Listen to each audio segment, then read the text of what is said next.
Well, that was sudden. Hello? Hello, chat. Are we on stream? I think we are. Hello. Welcome to the Rock Awards red carpets. Woo! You can see we have high quality animations on this great event. I'm joined by this guy. Yeah, this guy. Yeah, it is Turbulen. Yeah, you. Introduce yourself. Why you have been picked as one of like the greatest, like the Jeff Keighley of the Rock Awards. Yes.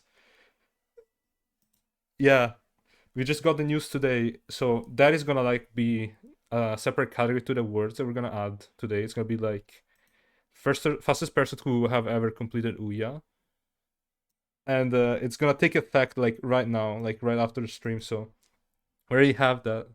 Oh, you can't hear in. Oh shit! Wait. Okay, wait. I'll fix that.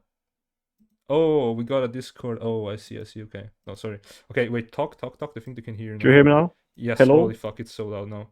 Yeah. Okay. Sorry. The fucking Discord crashed. Okay. Hello. That's awesome. Okay. Yeah. So yeah, this we have here the guy who completed Huya in the fastest time possible. It was just kind of on the street, so I brought him in. Yep.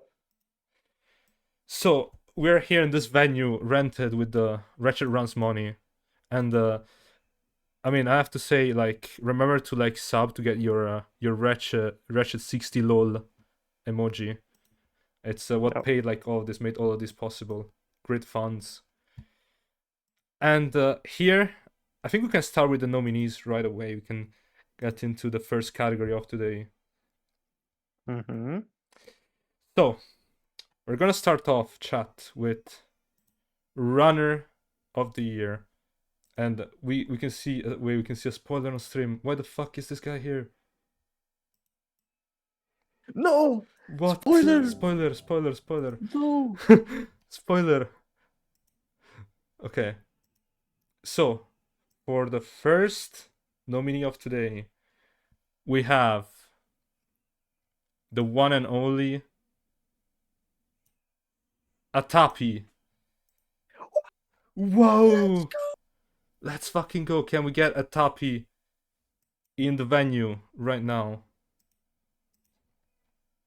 Okay, oh, there they are. Hello, Atapi. Hey, can you hear Yo. me? Yes, we can hear Yeah, you. we can hear. What is up? No, not much. I just finished my first or second ACM run. Oh, nice. Oh, nice. You say some fun? It was pretty fun, yeah. It was kind of a shit show, to be fair, but I did really well on the grind. I got 36.55, which is really good. It's like 4 minutes from the con gold, right? So that was Yeah. surprising. That's very That's nice. I really like what have you been doing with Rock One recently, and so we're gonna like ask every person a bunch of questions that we have prepared or not prepared. Well, there was so I want to start us Loosely off. prepared. Yes, we're loosely prepared. I really want to ask you, Tapi, because I remember a lot of people last year being like, "Oh, Atapi is a really good player. I bet like if he like started seriously playing one of the main categories, Rakwani would get world record in no time." What do you think changed? Where did you find like the commitment or like I guess just the motivation to just start going for world record or just like learning the other categories? There's a really simple answer, and it's Pokeskip. That's the only reason why I got back to running NG+. If Pokeskip wasn't viable, I wouldn't probably play any main leader categories at this point. It was literally only Pokeskip. Is that what makes you like enjoy the game? It's not the sole reason. Right now, obviously, I've learned like all the categories now, and I find fun in just playing the game. But like I really enjoyed packless stuff when I like came to the community, right? Yeah. But I didn't really have like the competitiveness or like interest in doing really well in main leaderboard categories. Like there's parts that I really don't like about the old NG Plus route anyway. So that's the reason why I used the old Pokeskip that was like 6 minutes long too, because I just didn't want to run like Gaspar and Pokéball and Orson 2 is really hard. I never learned that properly. So it literally was Pokeskip. And then because I grinded NG Plus and happened to get world record, I was like, might as well learn the other categories too. Yeah, Yes. that's valid.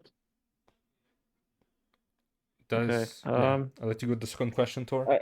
I guess one thing that's interesting about you, you were a rookie nominee last year, right? Or did you win rookie? I Yeah. forget.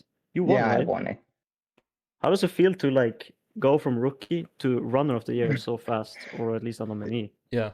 Yeah, that is pretty interesting. But what I find more interesting about the rookie thing is that I like, even though I technically did submit my first run, I'm not a rookie technically because I learned the speed run like originally in 2016. Like I've known the game. I've played a lot of rando. Like I'm not new to the game in that sense, but Yeah.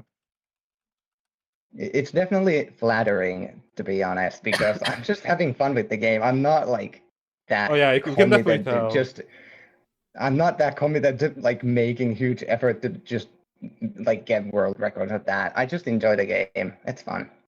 Yeah. I mean, that's probably how you should play, to be honest. Should be Yeah. for fun. That's great to hear.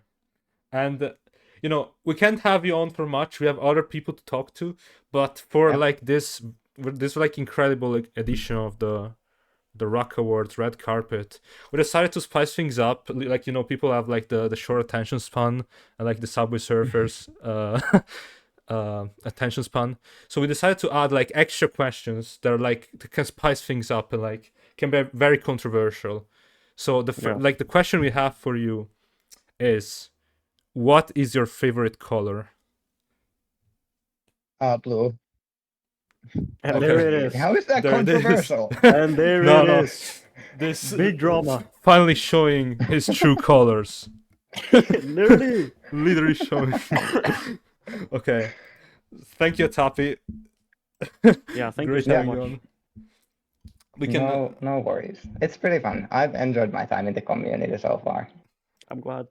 Yeah, I'm That's glad. awesome. Okay, if you don't Anyway, have go anything on else with the to add, show. yes. If you don't have anything else to add, we'll go along with the next person. Yep. Any shout outs or anything? Go ahead. I mean, not really. I mean, if I win the award, I'll give like shout outs and let's do it like that. I think Yes, that's more true. appropriate. That is true. That is Yeah, true. that's That is fair. true. Okay. So see you later, Tapi. Thank you. Bye-bye. Okay. Next up, and as the next runner of the year nominee, we have Robo. Whoa! Give it up for Robo. Can we have Robo on? Oh, sure, it's gonna be a sec. You will ending like me. You will ending like me. Hello, Robo. How, bro? How am I second on this shit? What? No, I mean listen. We can't confirm or deny that like it's the order, like the votes. Okay, Could have been tampered with. Okay. Could have been It's tampered not. with. I'm just gonna say it's not. Yeah. Maybe This we guy's don't know. tampered with the results. Yeah, it's not sure. We don't know about that. I mean, I just saw a truck like pull up to the back of the Retroruns building, and they just had a bunch of votes in there, and they were That's like strange. they were like carrying them all, Hmm, and they all said a certain person's name on it. that's That's us. weird. So, okay, Robbie, you have done a lot this year. Let's just say that. So the question that I mean, I guess I kind of know the answer to, but like, how did you go from? I mean, the start of the year, you pretty much like were record level in Rock 2, and then now you just have like a lot, like two very solid world records in Deadlocked. How did that happen? Excuse me? How did you? How'd you go from zero yeah. to hero? Yeah, exactly. How did you move from Rock 2? Well, to I solid think it's kind of records? interesting because I would say at the start of the last year, I was not a very good speedrunner.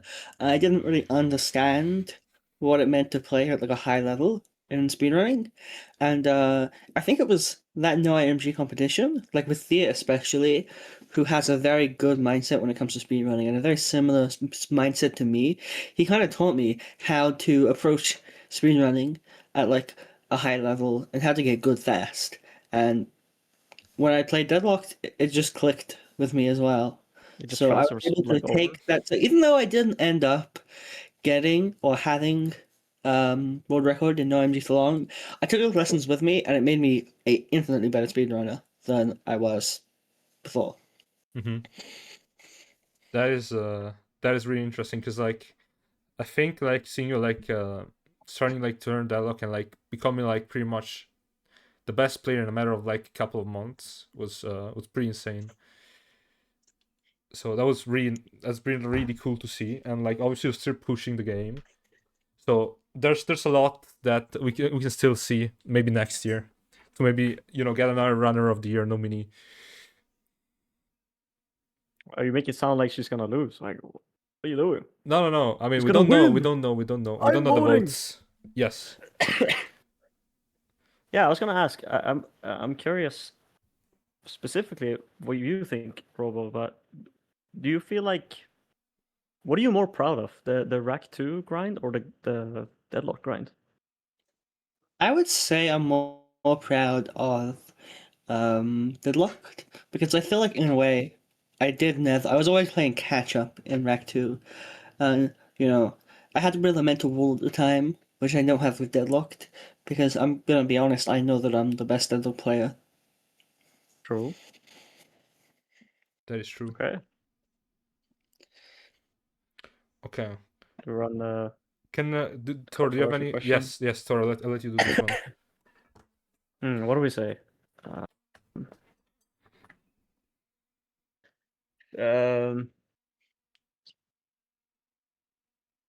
Ferrari or Lamborghini? I would say Ferrari. I'm gonna ignore this question and go with the question that was initially raised to me, which is what is the best burger topping? And I'm gonna say egg. I feel like cheese is really No. overrated on burgers.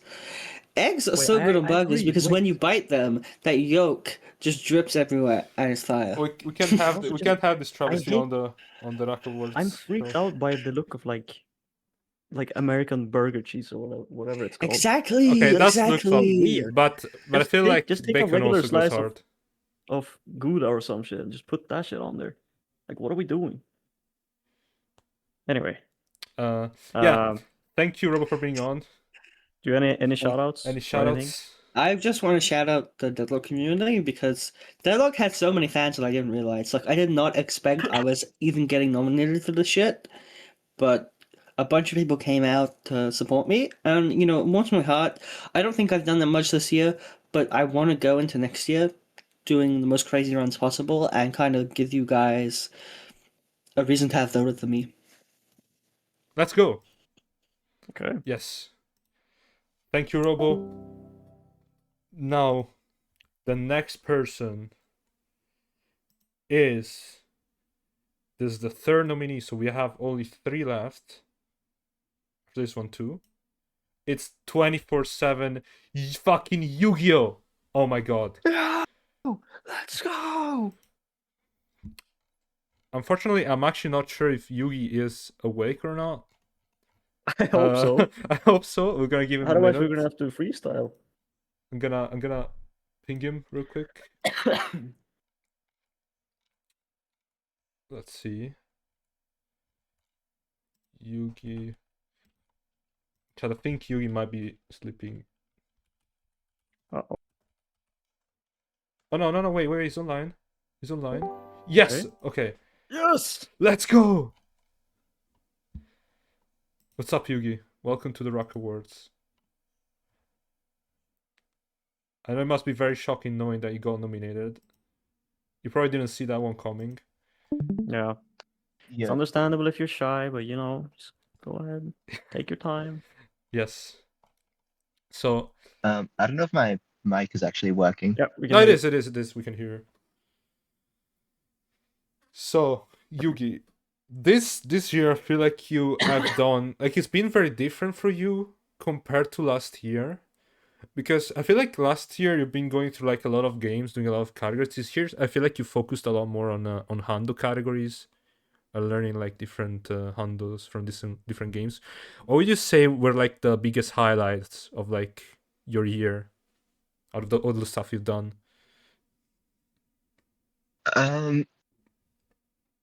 That's I don't know. I mean, well, I don't really think I've focused on Hundo specifically, because I mean I've been learning every category in the series. Um, but the highlights, I I mean I got like world records in like a fair amount of Mhm. games. So like at the start of the year there was my SM world records, which Yeah. I mean would have been probably a bigger highlight if it wasn't for the incident. Yeah, But the incident we don't talk about. but yes, that was pretty good. I did like in terms of rooting like that the AEC world record, because that like I did like a fair chunk of the route, and then I managed to get world record with it and actually show that it's faster. Mhm. So that was pretty cool. Also All for One NG Plus at the end of the year. That was something I didn't expect, that you know TDEX was going to get world record. That shout out to TDEX. Yeah. But it's been nice coming back to that. Yeah. I've also got to get, actually, yeah, I just remembered Todd NG Plus. That was definitely a highlight at the start of this year. Shout out to Todd for that. Yeah. I actually forgot that was started this year. Yeah. Was Going Mobile also this year? I don't remember. It might have been. I actually don't remember. He got like pretty great time in that too.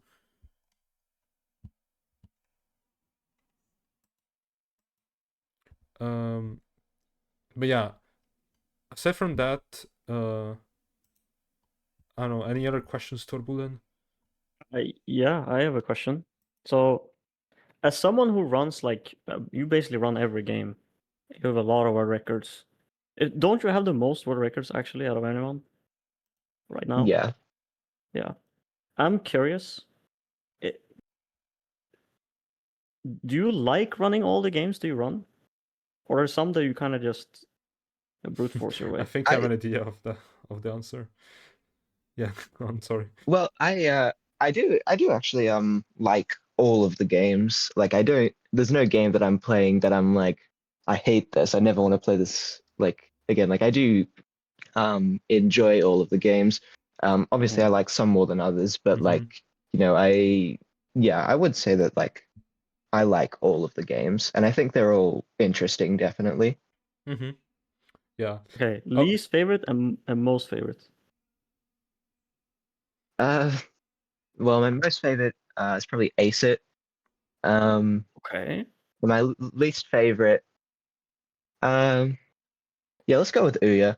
Ouya's my least favorite. oh, that's a good pick. Whoa! You That's a good can't say pick. that. Brave You can't pick. say that. We didn't even have to ask the Oh, controversial that's question. terrible. I was expecting some Stas Matters hate. Not gonna lie, especially after the incident. But but yeah, I guess No, size matters is we cool. can do a controversial question or a controversial question for Yugi as well. Um, which is gonna be Ratchet related, I guess, because you play all the games. Actually, curious, what is your favorite weapon from the series, just in general?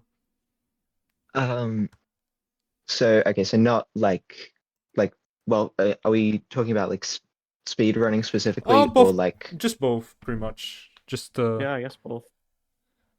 I mean, speed running, it's probably the Blitzer from All for One, because you can kind of just do anything with that.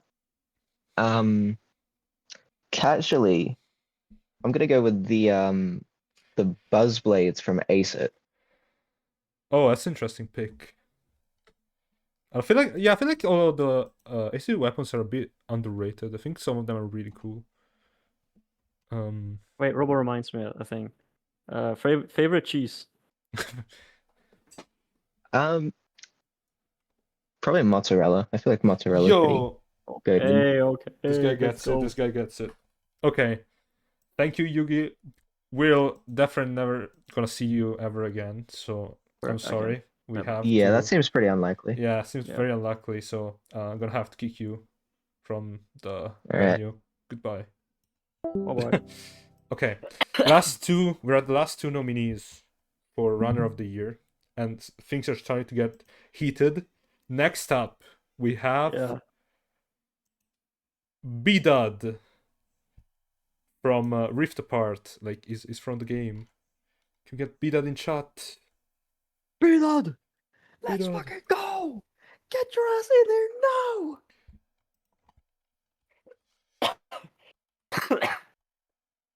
Oh, there he is. Okay, I'm gonna Okay. get him in. Hello. Yo. Oh my god, hello. I'm here. Oh my god, it's Bidad. What's Hello. up? Not much. Just woke up a few. I'm a really late sleeper, so Oh, you had to Wait, wake what's up the early time? to get What's to the the time venue. where you live? like 1 p.m. 1 p.m. and you Okay. just woke up. Yeah, I woke up at like noon. Oh, no. My sleep schedule is just screwed. Got caught. Well, so Bidad, you have done a lot this year for Rift Apart. After I guess a bit of absence, how was it coming back to the game? And like, I guess you also had kind of like this year like a bit of rivalry with TDEX because they were also like playing the game at the same time. And get like Rift Apart also got like more players. But yeah, how was it? It was interesting. So like we haven't seen this much activity in Rift Apart in 4 years now. Like it's been pretty dead over the last 4 years, and there's been not a lot of motivation to come back across the community. I've always loved this game dearly. To date, this is still like my favorite speedrun to play and or to watch, and I'm just in love with it. But yeah, I've had like all my runs have been record for like 3-4 years, and they were all fairly good, and I never saw a reason to really come back. But with TDEX coming on and actually pushing really hard with on PC, it kind of caused an uproar in Rift Apart and got me to get back into it too. So yeah, it was really, really crazy. Yeah, so kind of like how it all kind of happened. So earlier this year, I did like I did spend like 1 weekend trying to get back PC world record because Player 28 took the NG Plus PC record. Oh yeah. So that was something I did early on, but I didn't spend very long on it. It was only like a weekend grind, and I just managed to improve the run by like 2 minutes, I think. It was still like fairly unoptimized at that point, but then that was the point where like TDEX was also like building up. Like he's been running for a few months, and then at that point after that record, he was really stepping up, and he very soon came and got the PC record right after that. And then just over the whole summer, TDEX was like climbing the boards on PC, putting so many attempts into everything. And I was watching him over time, and I saw the potential in him. And eventually he announced that he was going to get a PS5. And I was always wondering if he was going to go to the PS5 categories. I was to myself thinking, he's put an insane amount of time into this game. If he goes to PS5, I might just like let him grind the categories there. But then when he announced that, I had a weird feeling come over me, and I was like, I knew I had to come back to the game to defend my title and try to improve everything so that I could, just defend everything. So I kind of went all in, and pretty much the majority of my September and October was just dedicated to me just looking into Rift Apart, practicing it, and just nailing out every category. So I ended up improving every world record in all 10 categories across PS5 and PC for Rift Apart just within like a 40-day span. Most of them are fairly optimized. There's still a few PC ones that could be better, but like there's like 3 categories now on PS5, New Game Plus, any percent, and all collectibles that I feel like will never be beaten again. It's crazy. Oh, that's crazy. That's insane. I feel like I've seen like you two like push each other like pretty far, and I remember like also like before all this happened, I remember like Sin telling me like, oh the like Rift Apart can go like really lower, like the records can be optimized a lot, and it's really cool like seeing that happen. So that was really great. Yeah, like for New Game Plus, New Game Plus is the most optimized category that we have, and like I've been sitting at like a 112.45 for the past 3 years now, or 2 years, 2.5 years, something like that, ever since Gadget Storage was found. And that run was like only like a 2-week grind after Gadget Storage came out, so like it was still hard to be very optimized with this movement. So when I got that 112.45, like I already spent like a week just to improve 10 seconds, and I was like, I don't know if I can do this, but like the sum of best and like what we saw was possible was a sub 110 at the time, like 3 years ago. And so we always knew like if you played perfectly and you really made everything consistent, if you made this hard to control movement tech consistent, you could actually get to a sub 110. So it was always like a holy grail that we always theorized about for so long. But with the way this game works, with like no new strats really come up really often, so the only chance for us to get there is just to play more perfectly and to play more optimized. And it felt like there was no chance of ever reaching that sort of optimal level with this game. But I really surprised myself when I came back, because my goal when I came back was just to get like a sub 112, make it past a new minute barrier, because that's what I thought it kind of equated to T-Dex's PC world record at the time.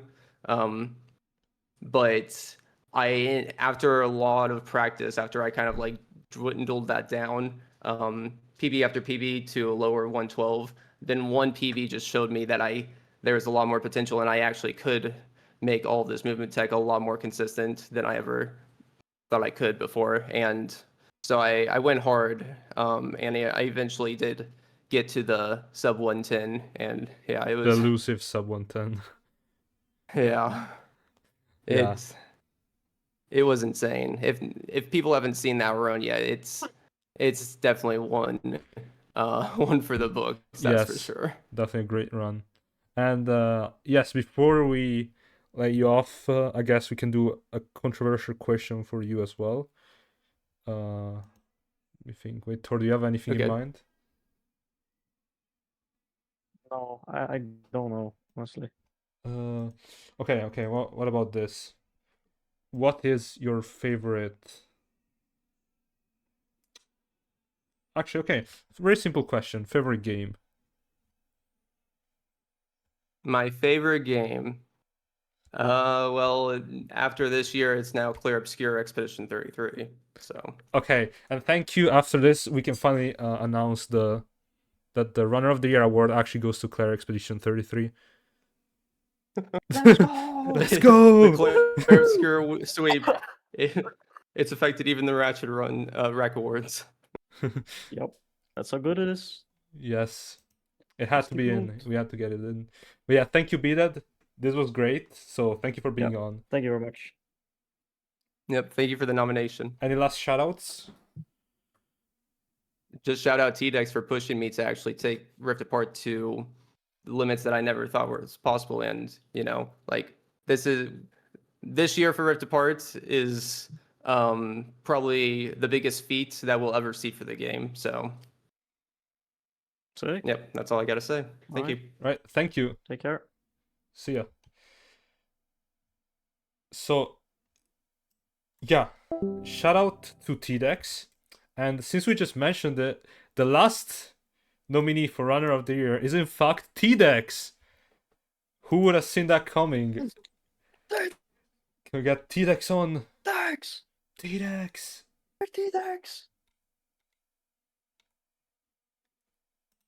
We need you, I'll give please. TX a heads Oh. up as well. He's here. Oh, let's go. I see him. There you go. Hello, Yeah, hi. TX. Hi. Yo.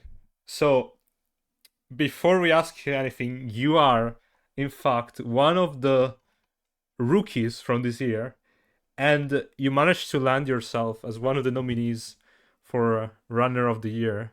How does that feel? Yeah, I'm kind of surprised by it.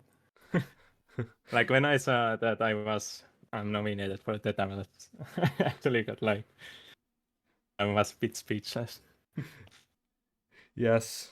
Yeah. So, I mean, I feel like you've generally done a lot this year because we've seen you play a bunch of like different games and reach the top like pretty quickly as well. So like, you know, the first question I came to mind when I like saw someone like learning like these games that like it take months for some people to get good at. Like, what like was like your interest and like your process of like just running these games? Well, I basically just look up the guides for it and then watch the world records for them. That's pretty much all I do, and then I just like grind out runs for it. Oh, that's interesting. So you just Simple but efficient. yeah. So you just stay on the grind as much as you can until I guess you reach Yeah. your goal, which would be like world record. So So which one what did you start with? Did you start with All for One? No, I started with Rift Apart. Oh, okay. How did you? Why Rift Apart? I guess is what I'm curious about. Well, when I finished playing the Rift Apart casually, I got kind of like I really wanted more out of it, so I like thought what better way than to speedrun since I've really been interested in speedrunning for a long time. So oh, that's cool. Yeah, I mean that works. So I guess you just like kind of like looked up like the run of the game and just started learning from there. yeah, I saw at the time it was Player 28's world record that I saw, and I saw that it was easily improvable. So and I also didn't really think too much that it being that hard also. Yeah. So It's been cool seeing you play All for One as well. I remember I was like freaking out when like you found the auto scroller skip for that one like turret level auto scroller. yeah, the Gordon Crater. Yeah, exactly. That was like really cool, and it's really nice like seeing someone this new in the community, just like getting like the hang of it really quickly and just like I guess just also just like fitting in like immediately. It's really great, and I feel like that's one of the things that definitely like landed you here because you've been constantly good at all the games you've run, and like you've shown like a lot of effort in what you've done. So yeah, I think that's pretty much it. Congratulations for the nominee. Thank you. And we can go for a controversial question for you as well. Let me think. Hamburger or pizza? Oh, that's a good one. I'm gonna go with pizza. Okay, That's correct. that's the correct choice. Correct answer. Correct answer. I agree. I Okay, just feel like it's more versatile, you know? It's better. it is. Okay, yeah. Thank you, TDX. Any shoutouts before we let you go? Well, shout out to All for One, I guess. Yes. Shout out to All for One and the Quark AI. Yeah. Okay. Thank you, TDX, for being on. See ya. Yeah, bye-bye. Bye. See ya. Okay. That was it for the runners of the year. So these are all the nominees for runner of the year. Obviously, I should probably remind at this point, obviously these are only the nominees. We will start the vote for round 2 right after this 3 months. So after that, a week or something, we're gonna host the actual awards. So we're gonna see who actually wins. But I think all the nominees we've seen so far, like they all like deserve a lot the title. We've seen some great runs this year, and something that I was really happy to see this year is a lot of like new rookies. So I think it's time to move on to Rookie of the Year nominees. I want to like start this segment like just an anecdote, because I remember last year me and a lot of people were like really a bit bummed out that there weren't like that many new rookies. There were very few new players, and it felt like I remember there was a point where like it felt like we were just getting like no new runners, and some of the games felt that as well. And this year was kind of a renaissance because we had a lot of new players that sticked around, and they definitely showed a lot of potential and achieved great runs. So the first nominee for Rookie of the Year is Shrine Fiction. So for this one, we did not get anything back from them. So I guess congratulations to Shrine Fiction for the Unfortunate, nominee. but Yeah, it's unfortunate, but we couldn't get anything back from them. But we can go to the next one, which is Never Nabber. They've obviously done a lot for Rack 1. And we also didn't get back anything from them, but we did manage to get in contact with I think it's their brother or something, right? It's like I don't know, some guy that claims to be their brother or something, called Never Nabber. Let's get them in. Hello. hello. Hello. Hello. Hello. Hello, Neber. How are you? Hello. I'm fine. I'm fine. Thank you. That's good. Great. That's good to hear. What are you eating? What are you eating? So, You know,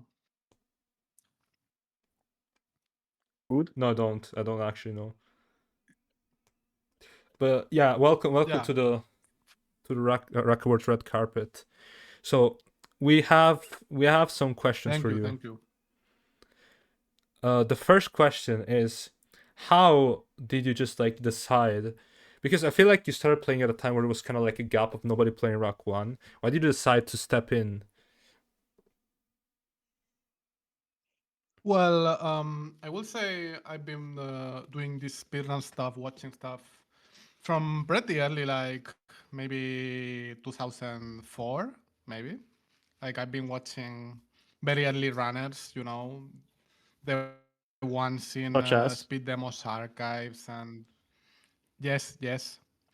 And also Super Mario runners like JJ, you know, let that Yeah. sink in. Mhm.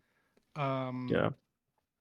And basically, I was always thinking there was a gap on PlayStation speedrunning, yeah, but I couldn't like send my runs because I live in a very remote part of Wyoming, right? It's called Wyomissing, right? Yeah. And Oh wait, I Gary. could not. Wait, are they waiting? Wait, this is huge. Okay. I Okay, could the bit not is over. send my The bit is run. over. No way. Okay. It's so funny. Hello. Hi. Wait, what? Wait, what? Okay, what Oh. is going on? Oh, They they're left? gone. They're gone. No. Nabber, please join back. What is happening? What is happening? I'm gonna cry. I'm crying right now. What the hell? Never, do you wanna come on? Yeah, if you wanna come on, we have questions. We have big questions. We just got the other guy because we wanted like to fill in the blanks. Since we didn't get any we didn't get any responses. We were just like we just like put someone to fill in the gaps. Did not expect to get the actual guy to come on. That's funny. Dude, the way he just got interrupted, he just got booted. He was in the middle of talking. Holy fuck, that was so funny. Well, Well, I guess if Never Number is not showing up, I guess we just move on. Honestly, I Yeah. think that's yeah, for the best. I guess yes. That's okay. But yeah, jokes aside, congratulations to Never Nubber as well. They have done a lot for Act 1. I feel like they're pretty much the person who sparked a lot of interest in trying to start running the game again with the new strats. And getting Rack 1 world record as a rookie is pretty much unheard of. I feel like it's a very hard achievement. So actual shout outs to them. They have done a lot and they definitely deserve to be on this list. So up next we have Gangi Marin. So for those who don't know, Gangi has been running Rack 2 a lot. They're one of the Japanese runners. They couldn't make it, sadly. So we have we did ask them some of the questions, and we do have some of the responses. I'm gonna have Turbulent read them. I'm There gonna read. Okay. Yes, there you go. Yeah. So, the first question we asked was, how did you decide, or no, how did you decide to become a speedrunner? And he answered by saying, the first game my father bought me was Rack 2, and I played it a lot. Then, when I first saw Rack 2 RTA video as an adult, I was so impressed that before I knew it, I had become a Rack runner. This is interesting. This is a thing I've noticed. Like, this is what Japanese runners call speedrunning RTA, right? Yeah. I'm not entirely like, why is that even? That is. Do you even know? I have no clue. If someone in chat actually knows. Yeah, I'm actually curious. If someone knows, type that, because that's apparently like a thing. But yeah, so that's why I said that. The next question we asked was, have you noticed any differences between the Japanese Ratchet community and the international one? And he answered by saying, the Japanese Rack community is small in number and runners are concentrated in Trilogy. I hope there will be more runners in other titles. I also think there should be more communication between the international Rack community and Japanese runners. I mean, yeah, I agree. Mhm. I do think though there's a bit of a language barrier, maybe. Yeah, Because I I think noticed a lot of the mindset is also very Japanese runners different. I don't always think. know English. Yeah, there's also a 'Cause, like, different Europeans- mindset because Europeans know yeah. English, right? Like we should just have to learn it. Mhm. But I don't know if it's necessarily- the same in Japan. I mean, some of them are pretty decent. I don't think it's only communication. It's also like some of them, their mindset is a bit different from, I guess, the average like speedrunner mindset, in the sense that I feel like I've seen a lot of the Japanese runners being like sticking a lot with hardware and stuff like that, with like official hardware, and like trying to like not use emulators and stuff like that, which is also an interesting take, because they try to like have their most like, I guess, real speedruns possible, if that makes sense. That's how I interpret it anyways. But it's cool to see that there's So like, you know, yeah. Oh, go on. It's cool to see that there's just like this like sub community of like people that are interested in playing Ratchet from Japan. It's really nice, and obviously like shoutouts to them. It's kind of refreshing. Yeah, exactly. Honestly. But yeah, Cinder says in chat, JP runners would stream in segments, and therefore the preferred method of running was TA. Oh, that's Time interesting. attack, yes, I guess. Oh, that makes sense. Yeah. Yeah. Okay. Interesting. Okay. Well, the last question, the controversial one, one might say, was, we asked him, what's your favorite animal? And his answer was, of course, I love lombacks. Which is, yeah, that's an animal for sure. Is Lombax an definitely one of animal? them. Does anyone know? Can we get some confirmation in chat? Yeah. Any biologists in chat, please confirm. Is there a biologist in chat that can confirm or deny Yeah, these I'll s- claims? That was all we had for Yeah, for the- Gangi.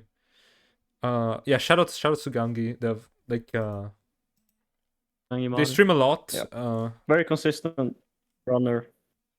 They run Rack 2. Exactly. And they're also Yeah. pretty chill and fun, so Check them out. definitely check them out. Okay, we have 2 nominees left. The next one is Fruhara. Can we get Fruhara in chat?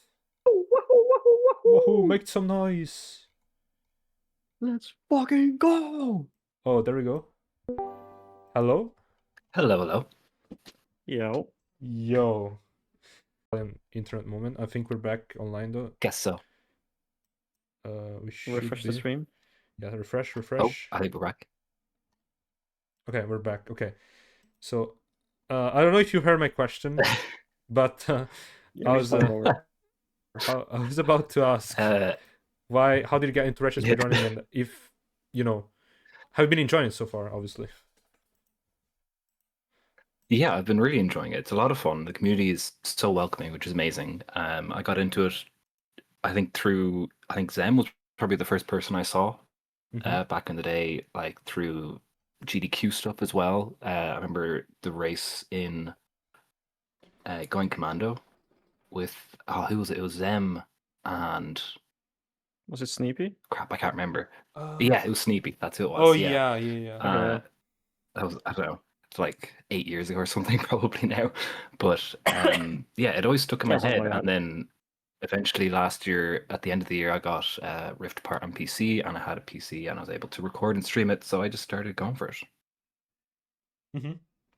Yeah, that's. I mean, I feel like a lot of people got into Rashid because of Zem, especially like his some of these GDQ runs are still like very very popular, and yeah, it's Yeah. obviously nice still seeing Don't like most people get into Rack through Sam, to be yeah, honest. I feel like it's either Sam or Ricky most of the times. Yeah. Yeah. It's very common. Yeah. So I'll leave the second question to Torbulen. I guess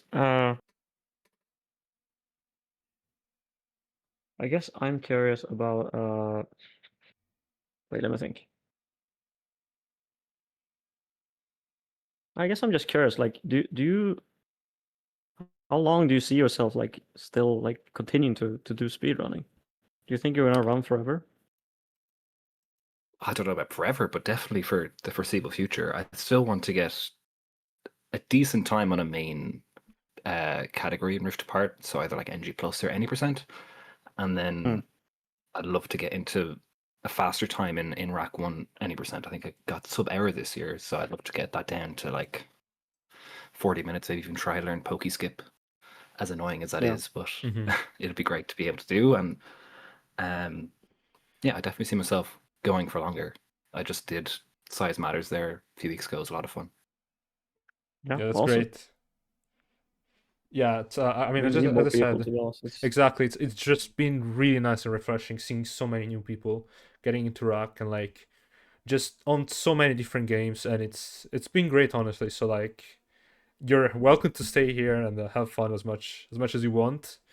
I feel like everyone agrees in saying that like seeing new runners like always the best thing ever because we always get to share like a lot of like our findings and stuff with new people and like yeah, it's always fun to just like see people grow and become better oh yeah, absolutely, at that as whatever well. it is, like it's just like I don't know, it's fun. It's yeah, very fun being able to keep grinding down the times, and if I ever get stuck, I normally just go to a new category for a little bit, and then I don't know, I always feel like it's easier to go to a new category rather than keep crashing my head at the wall. Yes. So for the controversial question we have prepared for you is, let me think. Okay. Have one that could be really, really controversial. I also have because one. I guess Gangi didn't like really like answer it favorite animal. Wait, no. Well, okay, yeah. Sure. My dog. Oh Has my to Dog? God. be dog. Dog. I have a dog. So yeah. Dog shout out. Okay. I have Okay. another one though. Yes, go ahead. Oh, iPhone or Samsung? I hate Apple devices, so Samsung. Ooh, that could be W. Okay. Any Yeah, W's in very chat? Android all the way. Very brave. Very brave. Okay. Yeah. W Samsung in chat, like guys. W Samsung in chat. Okay. Any last shoutouts? No, well, I guess just shout out to everyone and thanks for having me. Thank you for being on and for It's great to be a part of getting- such a getting great friends. community. Yes, always good to have you. All right, so see you. All right, take care. Yep.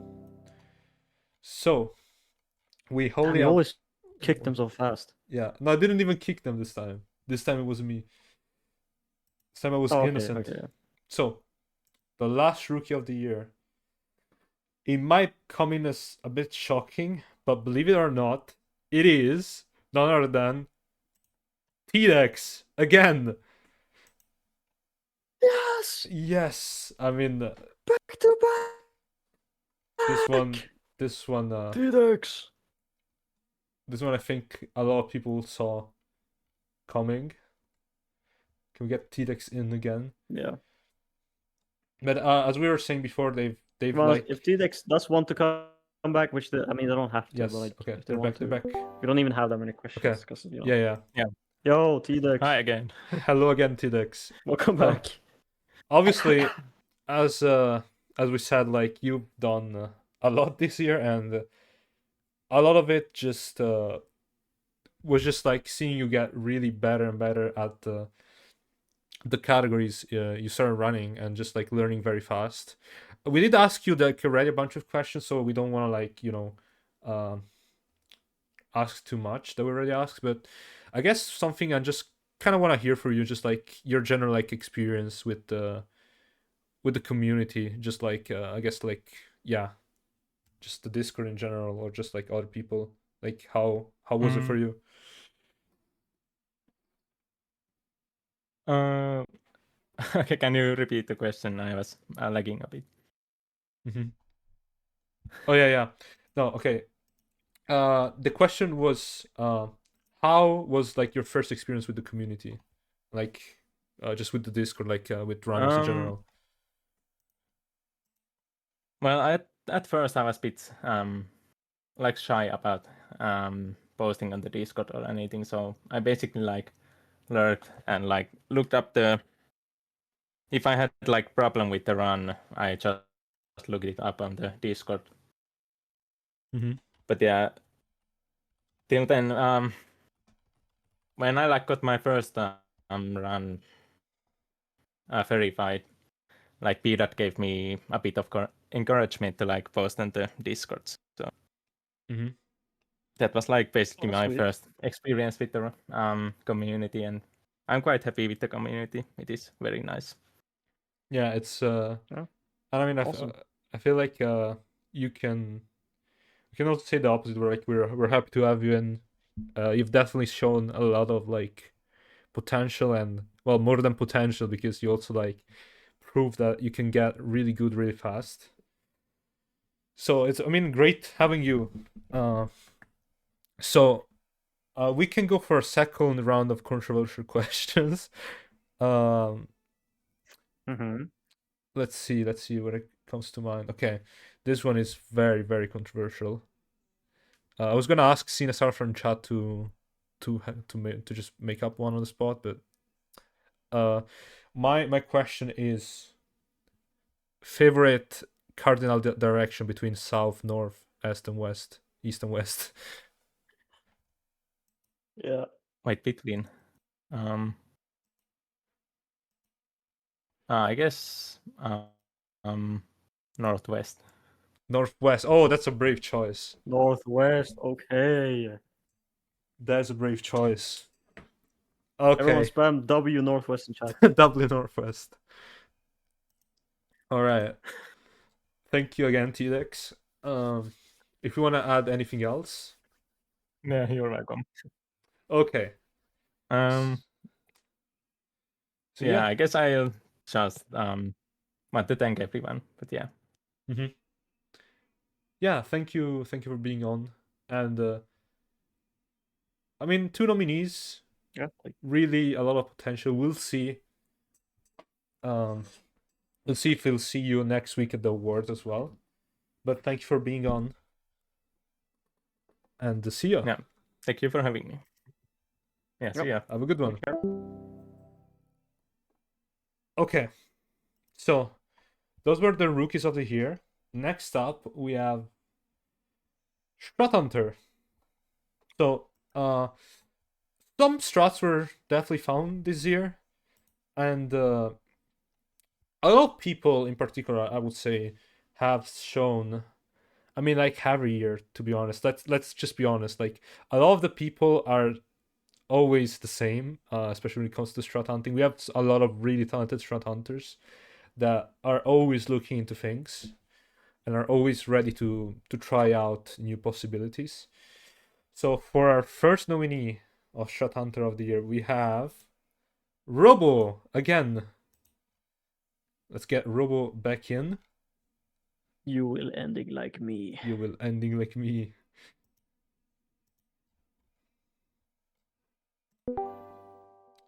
Hello. Hi. Hi, Robo. Welcome back. So, okay. I mean, obviously we've seen you nominated for Runner, not for Strat Hunter. And let's just say that when it comes to strat hunting, you're always part of the discussion because you've throughout the years you've found a lot for these games. You've found some of the major skips. So I mean, why don't you just you'd pretty much give a recap of your year earlier. You can. What about a recap of your strat hunting year? What have you looked into this year? I would say this year is very strange for the Strat Hunter Award because almost every strat this year was a collaboration between really the same few people. But I will note that if you do look at the list, my name does show up in a lot of those strats that have been kind of just labbed out between a lot of people. The last few years, we've seen some huge finds, by certain people that just carried the awards. But this year, I think I've just been popping in whether something has been found, and we've been labbing it, we've been rounding it. That's what happened with any percent. That's what happened with some Rec 2. It's just been a bit more relaxed this year. Mm-hmm. A Yeah. bit more variety. Yeah, I have to agree. Yeah, no, absolutely. This year, especially I feel like it's. I mean, it always happens, to be honest, but I feel like this year more than any other year, I've seen the Strat Hunters collaborating together more. I feel like I've seen 10 people in VC at least 10 times this year. Every time. Yeah, there's been a few. I mean, literally the last 2 days has been before the awards, but literally the last 2 days again, we just had 4 or 5 people in VC, and we've been lamming up this new strat, which sadly wasn't in time to make the awards for this year. But it happened with Deadlocked. It happened with there was a lot of Rec 2 routing that happened this year. There was a lot of stuff. Mm-hmm. Okay. No. Torbjorn, do you have a second question we can ask? Um, Because I think I have one in mind. I don't know. No, you can go ahead. Okay. So If this you have one. okay, this is just what I'm curious about because I don't think I've asked you yet. But what do you think was at least in your opinion, was the coolest strat that was found this year? The coolest strat this year? I'd say that the strats this year weren't as punchy as the last few years. Some of the strats from the last few years have been insane. This year was a bit more tame. I like what have we got here? Honestly, I would say the most impactful strat from this year was just a lot of routing going on in Rec 1. I feel like that game's been completely rerouted. And obviously Deadlocked has also seen a new category, a new route. Mhm. And there was also a touch strat I found this year, which enabled Sub Hour and Todd. That was really cool to see as well. Mhm. Torp took that strat and they did some crazy runs with it. Shout out to Torp. Yes, and as a follow-up question, what would you say is, I guess, your favorite strat in any of the games, just in general? It's a pretty hard and weird question, but I think it just become Oh. interesting. I should have thought of that. I should have thought of a better answer to this beforehand. I really like. You should have asked me this one beforehand. I think I could have given more interesting answer. Mhm. But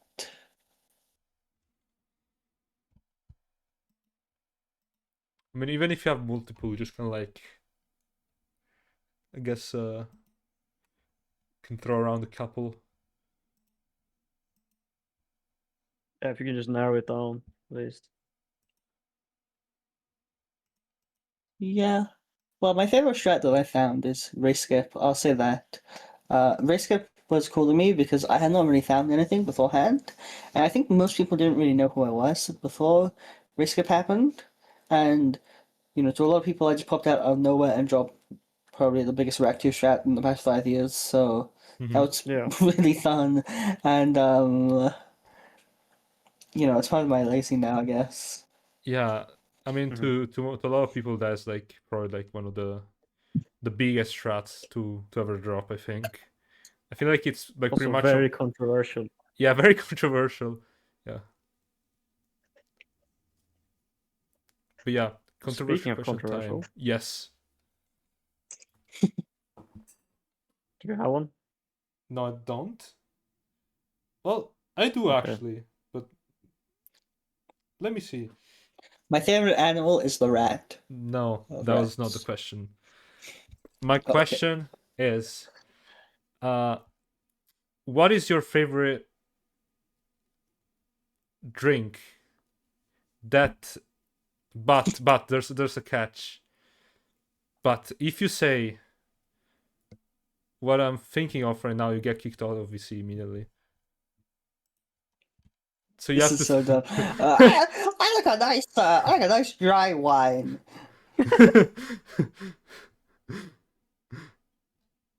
Okay, no, we can. Okay, I guess you can actually say it because it would be lying otherwise.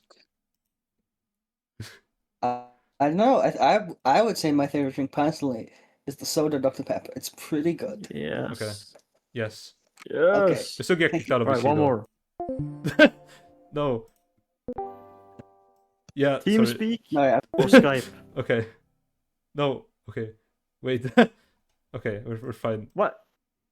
Don't worry. Don't worry No, about it. my question. No, that's for the next one. That's for the next one. That's for the next one. Okay. Okay, we'll save it. It's fine. Yeah, we'll save it. It's for the next round, I think. Yeah. So Yeah. next Strat Hunter that we've seen pop off this year was 24/7 Yu-Gi-Oh! Can we get 24/7 Yu-Gi-Oh! In chat? Wait, what? Wait. Hold on. Wait. Okay. Yes. Okay. No, they're in order. Yo. Okay. Hello, Yugi. What is up? Welcome back to the venue. So, I mean, I'm just gonna simply ask I think kind of want to just, well, as I said, like a lot of the Strat Hunters this year, have kind of found a bunch of things. Some of the strats this year weren't as strong as the past years, I would say. Some of them still like, definitely bangers. But I don't know, just kind of walk us through your strat hunting here a bit. Yeah. So, I mean, the biggest thing. Well, okay, I'll say the biggest thing until December for me was probably the AEC route, because that is it's a crazy route because Yeah. there's just so much potential because AEC used to be like very rigid, like you have to play every mission on 5 stars, you have to get every skill point by actually doing what's on the skill point. Well, I mean, apart from the ones that you get just for buying weapons, but since we found that you can get extra stars and potentially replace some missions with that, and you can overlap some skill points on another planet, and there's QE in there also. It was just really an insane route, and I ended up having 11 spreadsheets about that route. And I don't even know, like I definitely wouldn't say that what we have now is like solved, but that was definitely a pretty crazy routing exercise.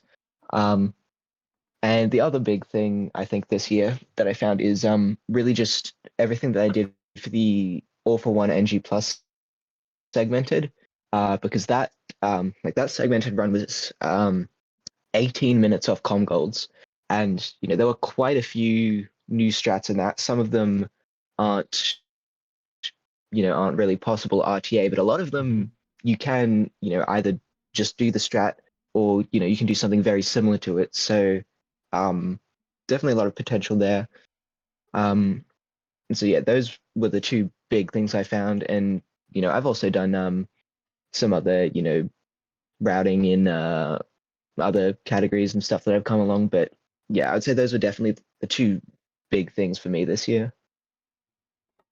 Yeah. I think especially with all exterminator cards, it was really impressive, like seeing it like getting routed. Like I'm trying to do that like myself before, but like I think a lot of people don't realize like how convoluted it gets, because with load canceling you're just kind of like thinking, like I don't know how to like put it into words, but it's kind of like an extra dimension you have to like consider for like each of like the planets pretty much. And yeah, it's pretty much it turns into like a mess to route and like sometimes to run. But now that we have it like routed out thanks to Yugi, it's definitely like more clear of like what's optimal and stuff. So that was like definitely a great achievement, I think. Yeah, there's definitely just like there's so many more possibilities now, because previously the route was like you couldn't really do much more than just play through the game fast at 80%, try and get some skill points, and then play through every challenge in Exterminator, and that was like it. But now you can just do so much. So yeah, it's pretty crazy. Yeah, I have to agree. Any follow-up questions from Mr. Bullen? Trying to think of controversial questions. Oh yeah. Well, before we get to the controversial questions, I do have a follow-up question. I'm actually kind of curious about this. Like, I mean, I feel like it seemed to me at least that the All for One task kind of like came out of nowhere. Like it didn't, like it definitely didn't expect it to like release at all. And I feel like he kind of got scammed a bit for like possible like same for like the all exterminator cards to be honest. Like they've been kind of scammed out of nominees, if I think, because they came out like pretty late. But with the All for One segmented as well, like where did the idea come from? Like, especially like how did you like get to find like pretty much strats that like are not RTA viable at all?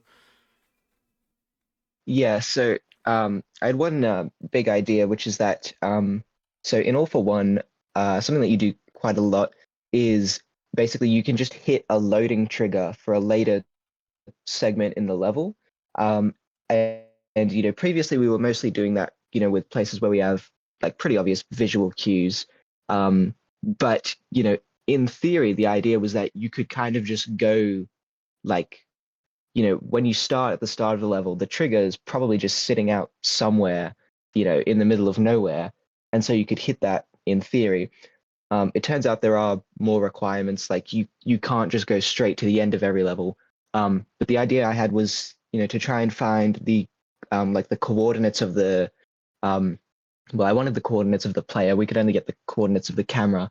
But basically to say, to figure out where that loading trigger was, and then, with coordinates being displayed, go over to there, like how people used to cheat in Ouya. That was legal. But, I had the idea of doing a segmented run with that, and then, from there, see if we can find some visual cues to make those setups work. But yeah, that was the big idea. Like I just thought, a segmented run where, we just hit all of the triggers and we go directly there with direct lines. Like that would probably be pretty fast and probably be pretty cool. And so then I just did that. Yeah. Yeah, I mean that's definitely cool to see.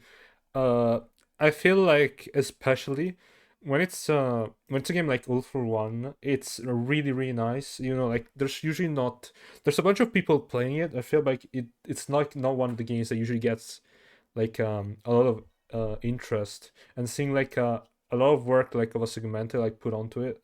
I feel like that's definitely something I really like to see, especially when it kind of reminds me of like some of the other stuff that was made for Second Size Matters. It kind of shows off like the true potential of the game and like what you can really like go for in a perfect round. That obviously is never gonna happen because it's segmented only strats pretty much. But it's really nice seeing that someone put the effort into that, and it's definitely like something that needs to be like considered more. It doesn't need to be underrated. So yeah. So in terms of controversial questions, Turbulen, go ahead. Yes. Okay. Would you rather have super strength or super speed? I think probably super speed. Okay. Yeah, that's my answer. Okay. Okay. Wait, We I have ha- another one. Would yeah. you rather Okay. not have to eat anymore or not have to sleep anymore? Not have to sleep. Mm, I would have to okay, agree with that one. I'd have to wisdom. agree.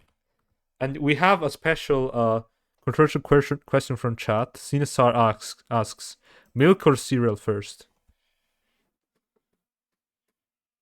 Cereal. Okay. Oh, okay. Well, Okay, I respectable. mean, each their own, I guess. Whatever. Not even mad. Is okay. This guy is so raging. So, thank you, Yugi, for being on. Hopefully, it's the last time we see you. I'm starting to get really tired of you. But Yeah, I'm sure it will be. yeah, I'm sure. Yeah. Goodbye. See ya. Alright. See ya. Okay. So, next up, we Are you have. wasting No, we can find more. It's fine. We're fine. No, yeah, we have like such a giga brain right now. We can come up with like infinite amount of questions. So next up we have Strat Hunter Pentali. Can we get Pentali in chat?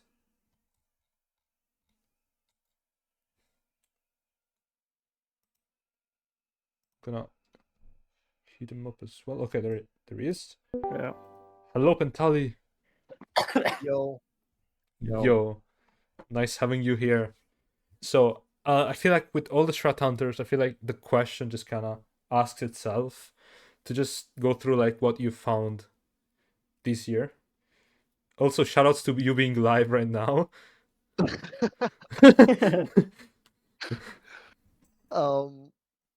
So I don't know, this year has felt a bit underwhelming when it's come to strat hunting for me, because last year was I was doing big developments in Pokeskip. The year before Mm. that, Pokeskip was found. So I've been like on a high when it comes to strat hunting, and this year has been more tame. Mhm. Yeah. But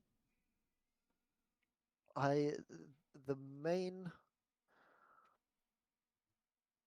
the main strat hunting I've done this year, I think, is during the tasks. Um, when we were making the Rack 2 tasks, and then just joining in a bit here and there, helping out with routing or finding new stuff. But it hasn't really. I haven't really driven anything Mhm. forward myself. It feels like. Mhm. Well, I have to say though that the stuff that was showcased in the task was pretty insane, if I have to say so myself. Because the first time I saw the strats on Maktar and Siberius, like I completely freaked out. Mm. Uh,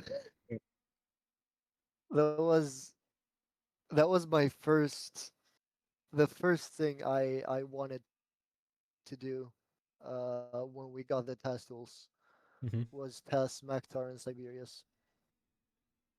And I'm really happy it actually worked out. I'm making a video on what it took to test Maktar, because that was pretty insane. That's interesting. Yeah. But okay, I'm curious. Do you feel like isn't it kind of just a matter of perspective that like you feel like this year isn't impressive? When in reality, I actually feel like this year has probably just been fine. It's just kind of average.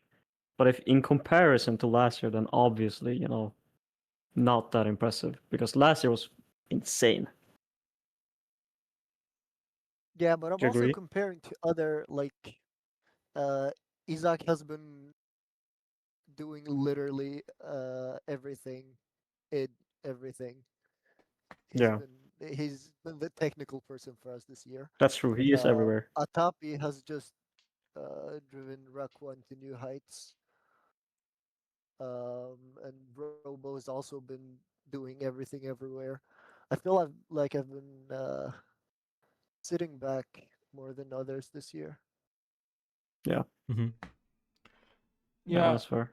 that's fair, but I mean, we've seen. I feel like we still seen you around a lot Dude, this okay, year. I So have to call someone out. Actually, I'm gonna call every Strat Hunter out. You all do this. You're always yeah, like, that's oh, I actually didn't true. find anything. It was everyone else. Yeah, You're always like pitting it on everyone like else. I remember, like when I Get like some credit. before organizing this, I asked Robo, and she was like, "Oh yeah, like Izaki pretty much found anything." Then I asked Izaki, and was like, "No, like Robo found everything pretty much. I didn't find anything." Like, you guys are insane. It's so funny. But yeah, do you have any controversial questions for Pentali? Me? Well, if you have one, you can go. I think I have one though now. No, you can go this time. Okay, It's fine. Pentali. Okay, I actually have two. Sorry if sorry chat if I'm wasting questions. So the first one is, what is your favorite fruit? Okay. Mm, this one's tough. So imagine a really crunchy apple, Yes. Oh, like yeah. a sour green crunchy Yeah, apple. like a Granny Oh, Smith. that actually goes hard. Yeah. That might be up there. Yeah. Okay. That's Good. fair. Good take. Good take. And for a second, I I feel almost agree. like Sin kind of had like my idea. Silk Sonor, Silk Sonor, the Legional Hollow Knight. Yeah. I'm gonna have to go with Silksong on this one. It just does everything Hollow Knight did, but better. Yeah. Except the music. I think the music was better in Hollow Knight, but everything else, Silksong wins. Controversial take Interesting. on the music, but honestly, I kind of have to agree. We have this man right here spitting facts. Yes. So yeah, Base take. base take. Yeah. Thanks for having me on. Thank you, Pentali. Yeah. This was great. See you later. Take care. So next up, we only have 2 Strat Hunters left. The next Strat Hunter is Izaki. So I just got a message from Izaki right now saying Young head streamer. that he is not up to do this and to use his legal representation. So we have this guy. Hello. Oh shit. Oh my Oh god. shit. Hello. You guys scare me. Hello. Hello.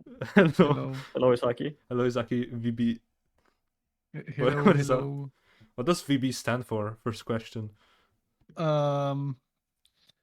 It stands for cool vibes, you know, because I'm always chill like that. Oh, you are kind of chill. Yeah.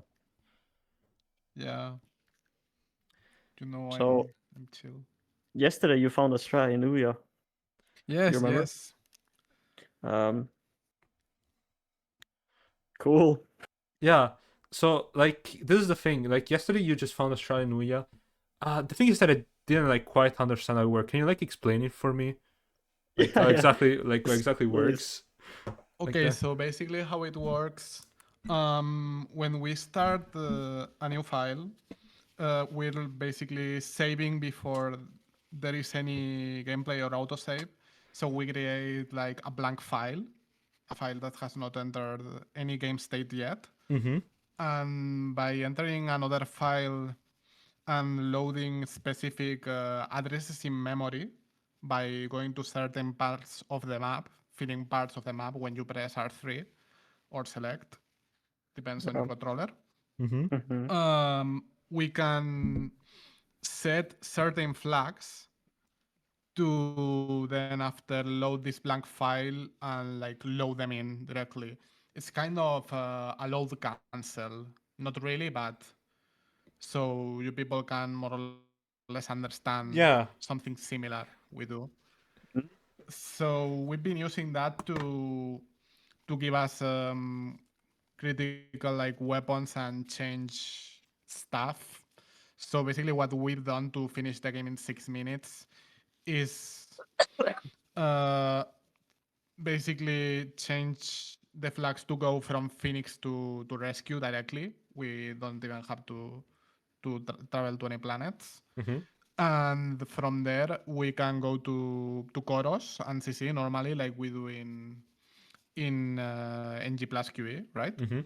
Right, yeah. And we also set a flag to basically get rid of Neffy, like the skip, you know. It's Wait, so really? cool. That's awesome. Yeah. Basically, we're doing the best thing, which is taking away gameplay from the categories, right? Yeah. Yeah. No, of course. So That's what you would do. yeah, so we just want to like be really fast because I don't speedrun, right? So I don't really care about if you guys will enjoy this or not, but it's a very big accomplishment for me. I will put it on my portfolio, on my resume, so I can get hired by Microsoft. Okay. Mm-hmm. Yes. Basically, we have also been deciding what the new category is going to be called and stuff. But yeah, basically, I don't care if you guys like it or not. I just found something really fast and cool. Yeah. Okay. Thank you for this explanation, Izaki. That this was actually like ironically good. But Yugi has a good question from chat. Controversial question: what do we call the strat? Because the name hasn't been decided We should call yet. it. Yeah, we should call it. I've been thinking, you know, because of course when you find something, right, when you find like a star in the sky, you want to like put a name to it. Yeah. So when I found this, how do you call them? These camera proxies in Rack 1, I called them fit proxies, but it didn't really like catch on. So what I think we should call this is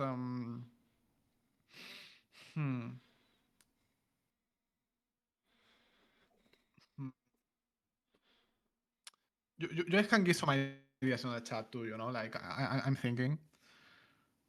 We're Okay, going. chat. I think we're going to call it. I mean, I'm getting like words from the staff that like apparently it's like a lot like right now the best name that like the monitors are like I think they're going for is like cartography something Cartography. is fast cartography, yes. That would Fast be cartography. yes for FC. Do you approve of this And name? yeah.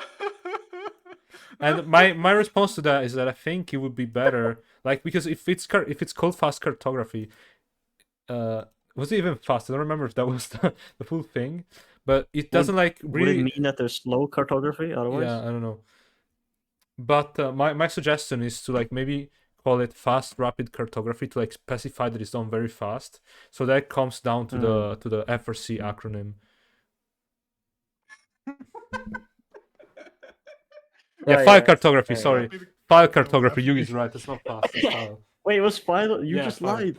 Yeah. Sorry, I didn't have Fuck you guys. like I didn't hear it well through the headset. Come up with cartography. I mean, it should really be like something to do with memory because that's how it works. Cartography. Yeah. But the whole thing is like the map, right? By saying the. The whole thing is the map, right? So Yeah. surely you would have something like No, it's memory. It's not the map. It's Okay, you're just boring. Mods, kick this guy. I'm tired. Mods, take him out. Like my favorite Take him channel, out. Speedbox. Mods, please. And the sniper took care of him. thank you. Okay, he shouldn't be Jesus. back. I think maybe.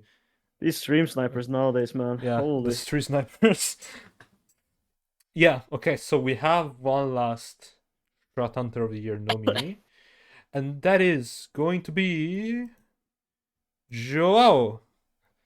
Can we get Joao in chat? Also, while we wait for Joao, just want to say, to kind of give credit to Izaki because he doesn't like take any credit. Izaki did work on a lot of stuff this year, and he helped a lot with the deadlock route. He helped a lot with the UE stuff that just came out, and honestly, with pretty much everything that was found this year, I think he's been very humble, but he definitely did a lot of work this year with everything. It was literally yesterday. Yeah, exactly. So let's How get was Joao that? in. Or helped at least. Hello, Joao.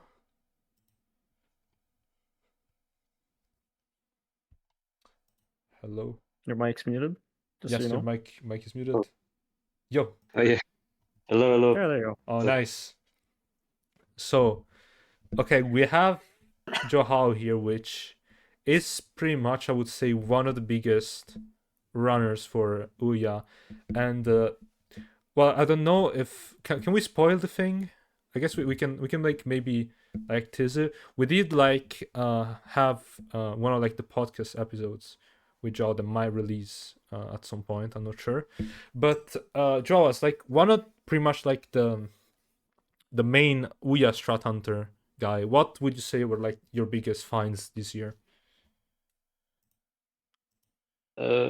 This year I went a bit slow because things happening in my real life, so I focus in that. But my biggest finds were obviously the Inferno crate thing and the Kiwi Vita thing that lets you to CC command center, the last planet in Ouya. Yeah. Yeah. I would say it's impressive, like the stuff you found for Vita specifically. Yeah, because it's not easy. Definitely hard when you have to search the things only for Vita, like this any percent thing that was found. I had to find like the things that they found for the glitch the exploit Mm-hmm. the Vita and do a lot of mining the data for me to even find things like it also applies to Kiwi stuff. I had to find like a lot of things on my own for my Vita, and especially real arts, like really new stuff that never happened before. That's the thing that I think that the hardest thing in glitch hunting. Mm-hmm. So yeah. Yeah, and I just want to say, like, especially with the Inferno strat, like when I saw that, I was like, wow, this is like super cool. How did you even come up with that? That's like generally a really cool strat. So I had another strat that I experienced like years ago, but I went to it to explore the thing more deeply, Mm-hmm. and it started to grab everything in the level.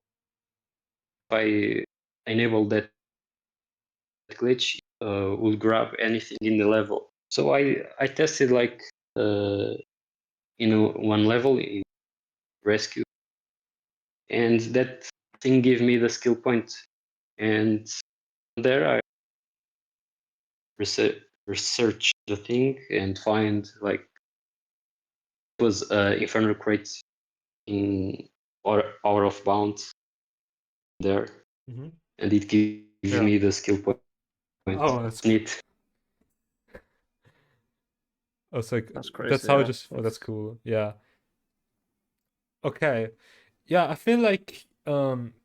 when it comes to Ouya, like I feel like you're always one of the main strat hunters for the game. Like I would say like you're probably like the first strat hunter that comes to mind. So I feel like this year you still gave us a lot and it was really cool to see. So I think before we let you go, any questions from Thor? No, I don't have one. Any controversial ones? No, I can't think of one. Well, I do have one maybe. So Joe, since you do a lot of like you're a big PS Vita fan, I guess. My Yeah. question is PSP or 3DS?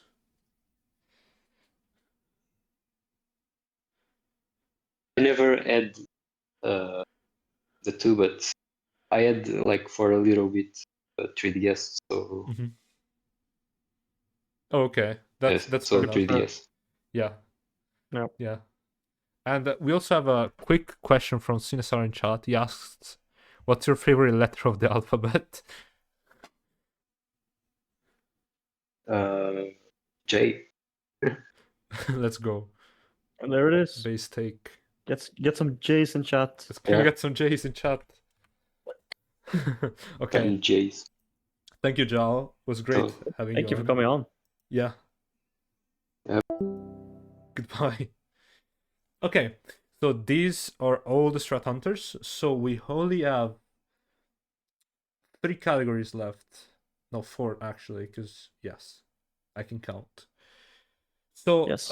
this year, as I said, we saw a lot of revival in the community, and I think that was also in part thanks to a lot of like community members that showed a lot of interest in just like contributing to just helping people or just planning stuff, events and stuff like that, to just make the community better on its own. And for those people, we're gonna have the community member of the year nominees.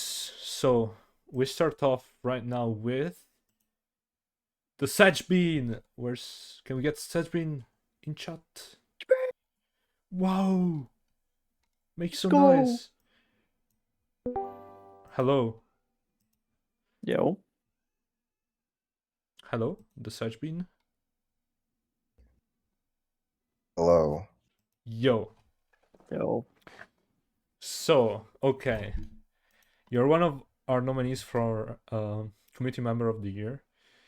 And I mean, obviously now you've got like your GDQ run and stuff. I feel like you usually help out new runners and stuff. What would you say was like I guess your biggest like contribution to the community this year or something, or just like what you think was like the thing that like I guess you liked the most with the community? All right. I just let you go All right. off. The funny answer. Mhm. The funny answer is my correctness at Ouya. My serious answer is actually I have two serious answers. The Boxy tutorial, even though that's already being slightly obsoleted. And the other one is the monthly recaps.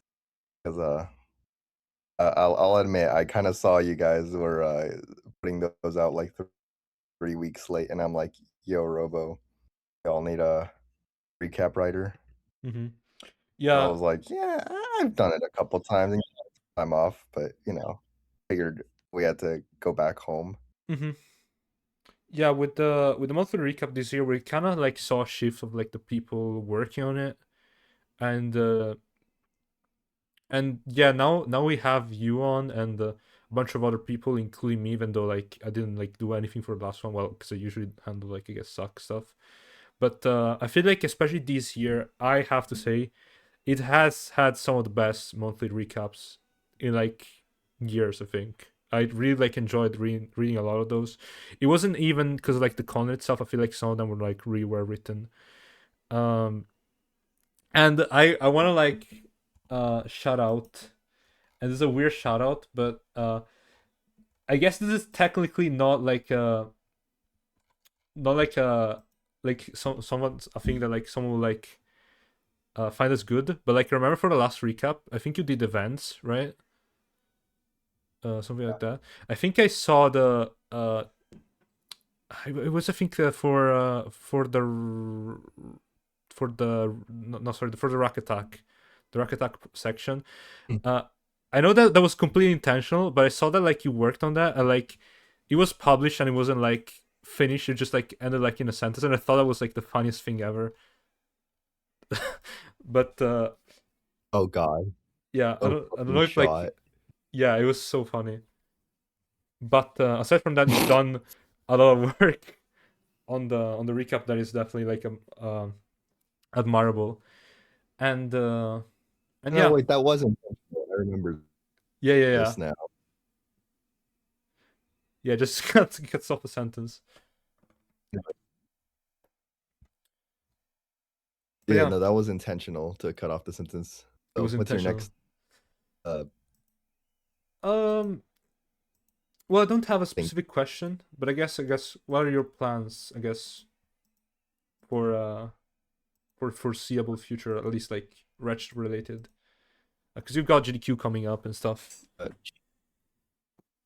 Okay, Charge Boot Trifecta, obviously. No, I'm kidding. Although I did do one of those runs because everyone was like, I would run a multi-game if it didn't have Rack 1, so I did that, and that was cool. But I guess my plan is once I've become too famous for all of you from my 3 or so GDQ viewers, I'm gonna expose them to a category that actually represents Deadlocked.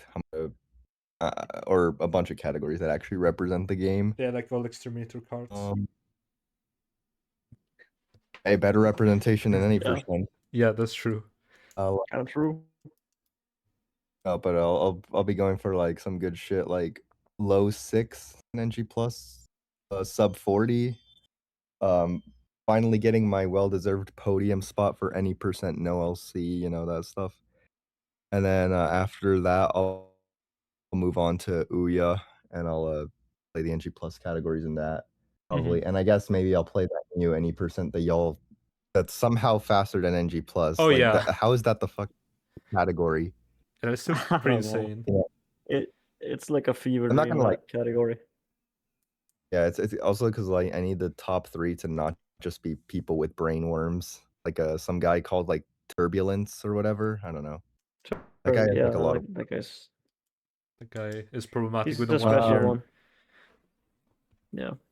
And Uh, I'm gonna play some non-ratchet stuff. I might do some rack 1, I might do some rack 2, but like that's like far into the future. okay.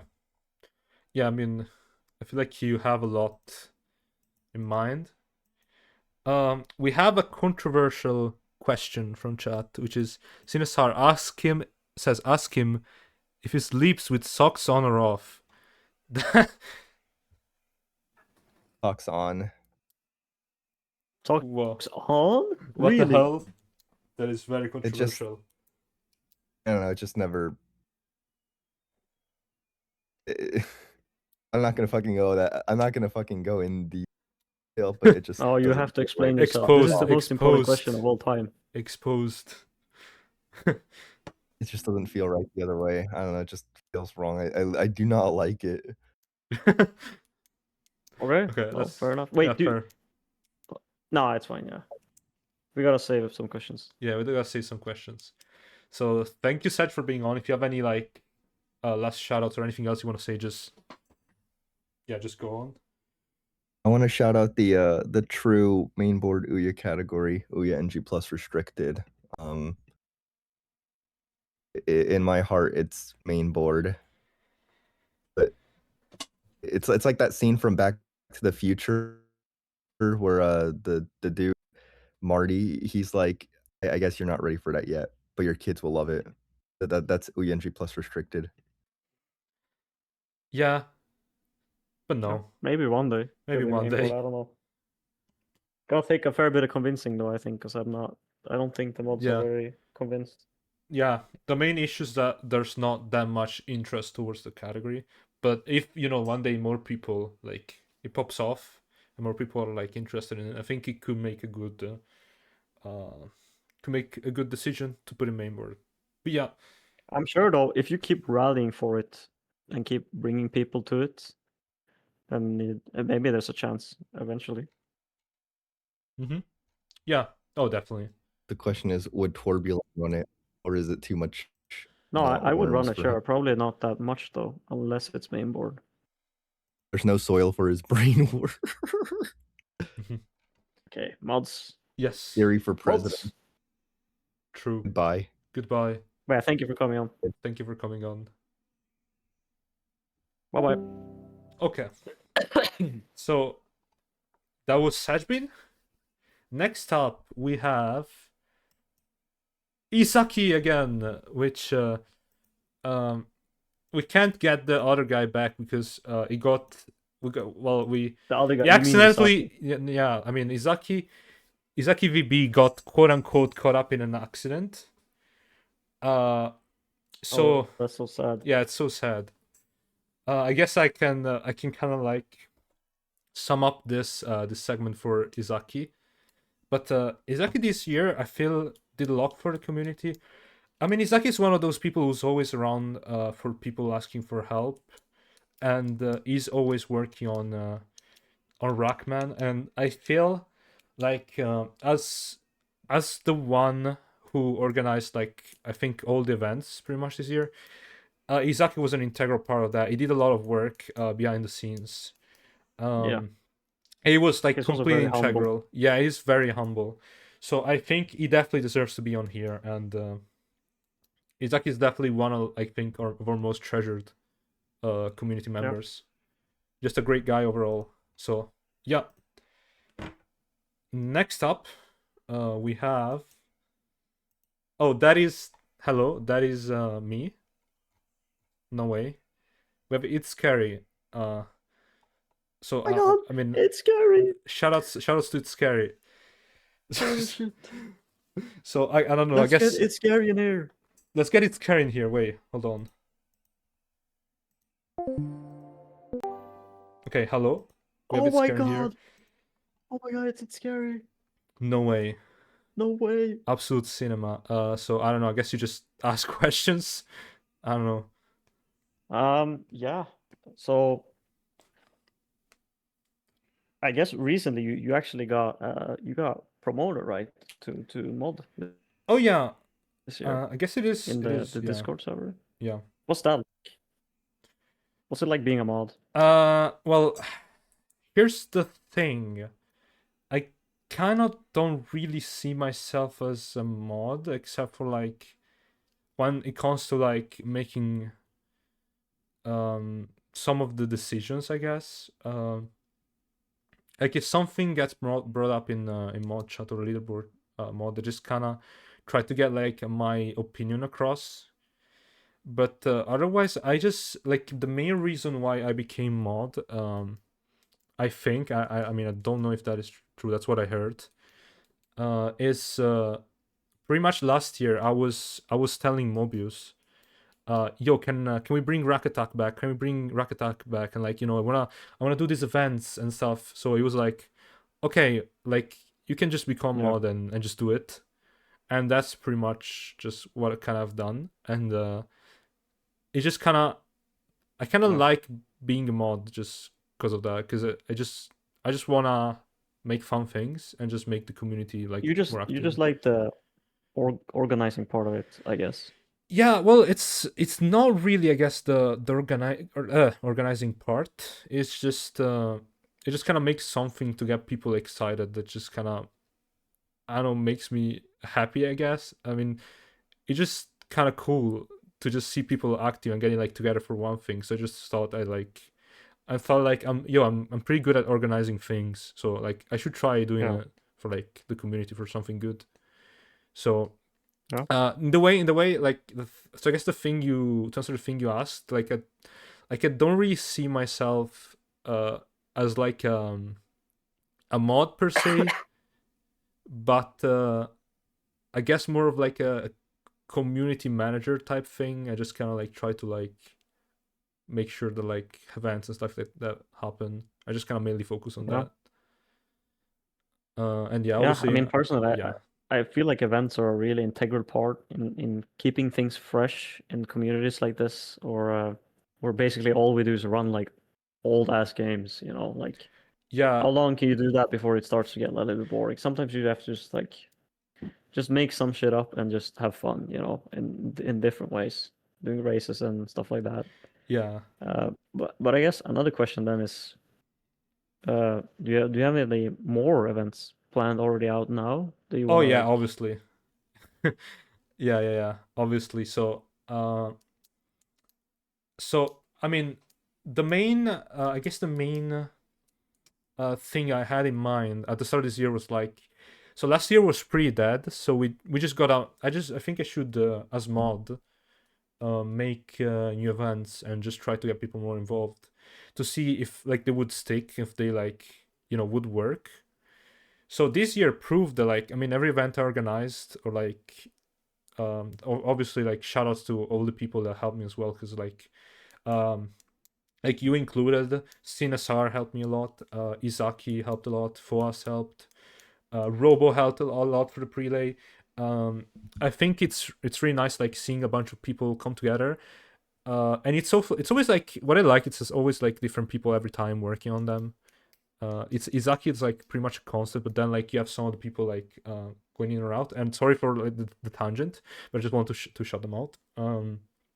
But for next year, now seeing that these events, you know, can work, I definitely have more plans for the prelay. Funnily enough, because I wanted to do more this year with it, but I was kind of held back by, I think, well, I don't want to make any names, but a lot of people were saying like, you know, like the prelay is always the prelay. You can't change too much. You can't change it too much. But I had a few ideas of that could make it really interesting, and of course, I think the number one thing is making Rack Attack like a yearly thing. Like I want that every year. Like I don't know why it's not a thing. It should just be every year. Is there anything like new, I guess? New? Well, I don't have the answer for that yet, because a lot of things I just kind of come up with on the go. Like, I mean, this itself, I just didn't like like make this. Like we had an idea for this, but like Yeah. this I just kind of organized like in a week, right? Mhm. Because we had like a general idea of this, of what this was gonna be, but then Yeah. it was thrown together like in a week. And this, by the way, this was probably the hardest one to organize. Took really a lot of work. Yeah. But as in new, I definitely have some plans, but I don't have anything specific in mind yet. But I'm sure that like as we get closer to the new year, I'll start pumping up stuff again. That's fair. Okay, I have only one more question. Yes. Chrome or Firefox? Oh, okay. Okay. I would say I would normally say Firefox, I think. But apparently Firefox, I mean, you personally know about this, but Firefox had got me a bit of trouble for trying to upload a video for like the past 5 days. So I think I might have to go for Chrome this time. Okay. Yeah. I mean that's fair. Fair enough. Yeah. All right. Well, thank you for coming on. Okay, thank you. We'll Thank see you. I'll you. get the other guy. Bye-bye. I'll get the other guy back. Yo, okay, I'm Welcome back. back. I'm back. Yeah. Fuck that guy. I don't know who he was. Yeah, I'm so sick of him. So yeah, so fucking annoying. Okay. Glad we're moving on. Yes. You know?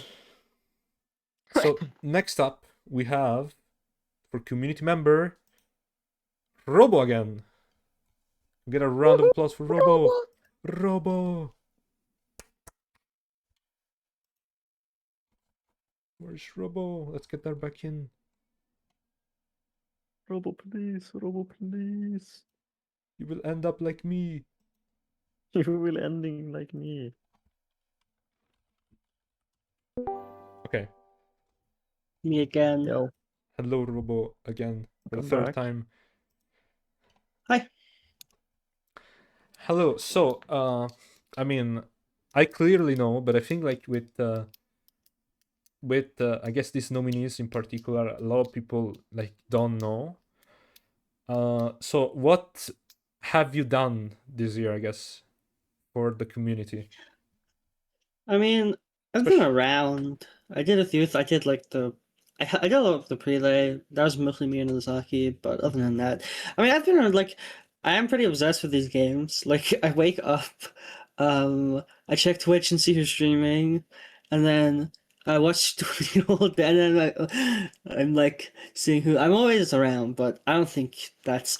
I'm gonna be honest. Don't vote for me. Vote for Scary. He has done literally every single event this year. Okay. This that you're watching right now, Rack Attack, the prelay, the relay. Like, he's insane. Don't even vote for.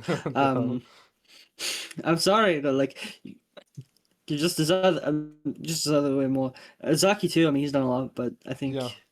vote for one of those two. Don't vote for me. Well, to be fair though, like you have done a lot when it comes to Rackman. I've been around. I'm glad that people. I'm Yeah, glad that people have voted with me. I have done a lot this year, but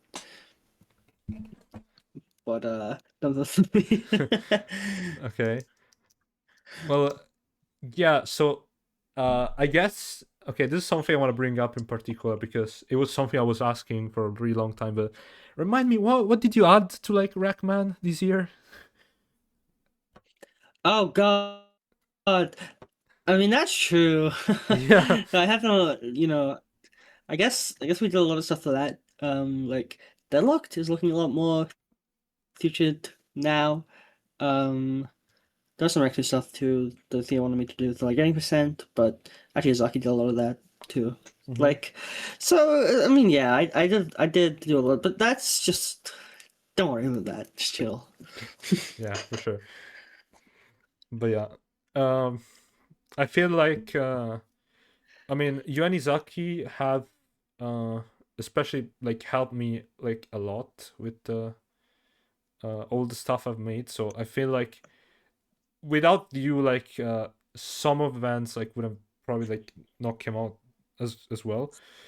And obviously like having you two always working on Rackman is always like the best thing ever because we can make some of the really annoying stuff in the games like bearable. Like now load canceling. I mean, that was technically, now this was still this year, but yeah, load for like deadlock, the resets now don't soft lock your game, and you can now like have act tuning, which is great. It's definitely removing a lot of like unbearable like stuff to deal with. So yeah, like even though like you're saying that I did a lot, which is, I mean, I can't say that's not true. I feel like you did a lot too, so you think you deserve really this nomination, this nominee. Yeah, thank you. I mean, I love everyone who thought it to me. Like, it's crazy to me that people want to put my name down with so much stuff, and yeah, I feel like you, Miyazaki, we've worked on so much stuff this year together. Yeah, it was really fun. It was. You know, we've been doing recaps, we've been doing news, and we've been having all these events, and it's been super cool. I hope this continues. That's the main thing I want to say here, really. Like, if we match the kind of energy that we've had in terms of like events going into next year, that will be awesome. Okay. Because this year has been probably the best year for events in a long time. Mm-hmm. I agree. I can I come in with the controversial question this time? I think. And at the end of the day, that's how we grow as a community too. Oh yeah, definitely. I think I like to think that at least like that contributed in some way to like some the rookies sticking around. Yeah. And stuff. It's like that and like marathon runs too, I think. Which we did have a lot this year actually. That's That's something. You're right. It's something I forgot to mention. We did have marathon runs went insane this year. Mm-hmm. Obviously that's not something everyone has the privilege to do, and I really wish that like more people could come, but I get that some people have constraints. But yeah. Mm-hmm. Okay. Before you go, I'd like to take over for the controversial question. This is like a multiple like choice question. So no, like we're gonna start with this. So Franzcore or Firasar? Firasar. Firasar or Isaac BV? I'm just gonna say Firasar for every single one. I hope you know that. Okay, that's fair enough. Okay, Firasar wins. Firasar wins. Yes, Firasar wins the Rack Awards. He swept every single category. So I'm so happy. So I have to confirm that this year the Rack Awards are going. So all the Rack Awards are going to Firasar, except for Runner of the Year. We already confirmed it's going to Clair Obscur, Expedition 33. So congrats. Yeah. GG. So yeah. See you in the next one, everyone. Goodbye. Peace. It's over. With like the stream ends here. Okay. Last community member of the year nominee is gonna be. Dude, I really hope this one isn't 24/7 Yu-Gi-Oh! Oh my god, it's 24/7 Yu-Gi-Oh! Again. Oh. What the hell? Oh lord. Can we get him in here? I'm freaking sick of this guy.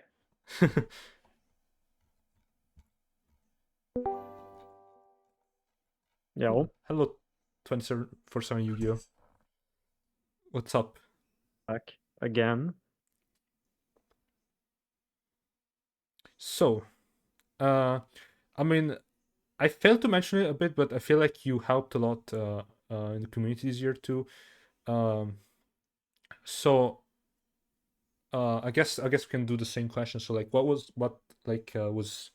were your biggest contributions? You would say. Yeah. So I I mean, I helped out with events this year. I'd say probably the biggest thing. I mean, technically it was last year, but it is this year's, I guess, award season. Was like the Rack Awards stream last year. Mm-hmm. Because like prior to last year, I think it's fair to say, the Rack Awards stream was not great. It was kind of thrown together and mainly just an image talking about all of the nominees. Mm-hmm. And so I wanted to really like do something that people would like and appreciate. And I think I did it. I mean, if you liked that stream, it will be pretty similar this year. I mean, I'm gonna try and Yes. improve upon it. And particularly the clip compilation, that was definitely, Yes. that might have been my favorite part. Honestly, that might be like my favorite thing I've ever done in the community. And it's pretty crazy because I had the idea like 3 days before the awards, and I was just like, I'm just gonna search for all of the clips in the Discord and then put it together, and people really liked it. I can Yeah. say it's gonna be a fair bit longer this year. Mm-hmm. So yeah, I hope you're hyped for that. But yeah, like that was yeah, I think that was definitely my favorite thing in terms of, event organization. And of course also I do keep, a bunch of statistics. I have a ton of spreadsheets.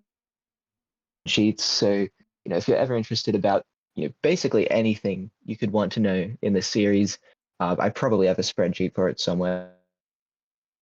But yeah. Mm-hmm. Yeah, the clip compilation, I feel like, I have to agree with you, was like really, really great. And I'm really excited to see the one from this year because we've added like the, like the clip channel to keep track of it like better. So like I'm really curious to see like if it's like this year is gonna be like even better than the previous one. But yeah, to like give you like shout outs as well. You get like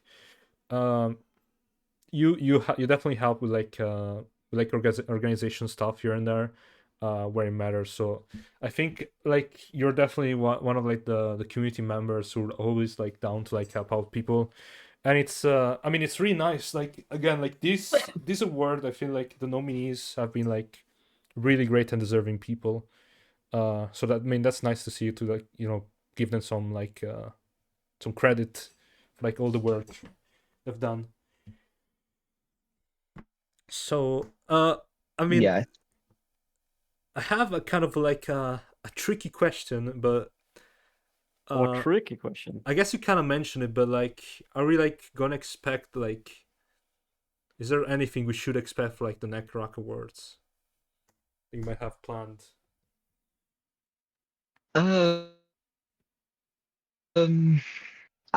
Well, at the moment, I don't. I mean, I won't reveal anything, but I don't think I have anything, like super unexpected. But I mean, I'll see. I've still got a week to cook, so Mhm. I'll see what I can throw in there.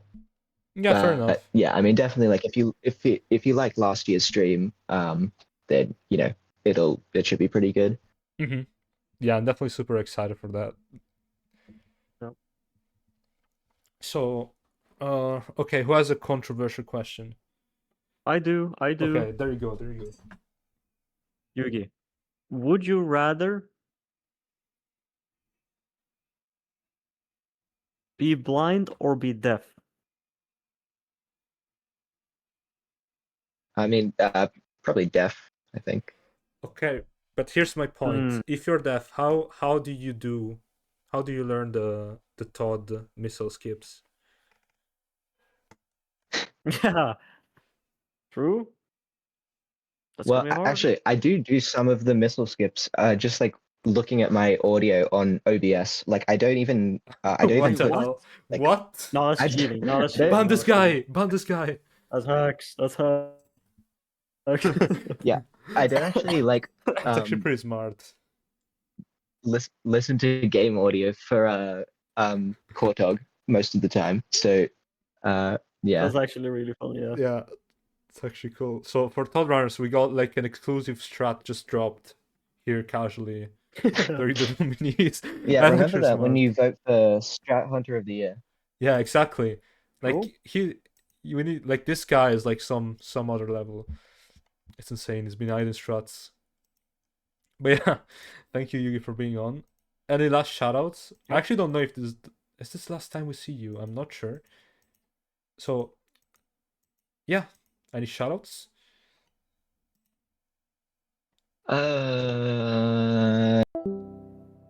Yeah, I have to agree with that. Okay.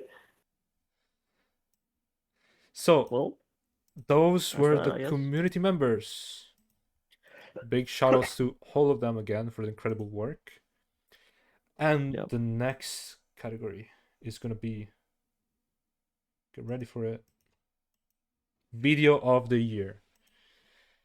So again, this is I think another case of like we've had a lot of incredible work put on. I don't want to say content because I don't know. But like just videos highlighting some of the best moments, some of the best finds from the community. And we had a lot of really talented people working Yeah. on them, and we got some banger ones this year, I think. A lot of really good ones. I agree. So starting off, we have the snowman video from Chile.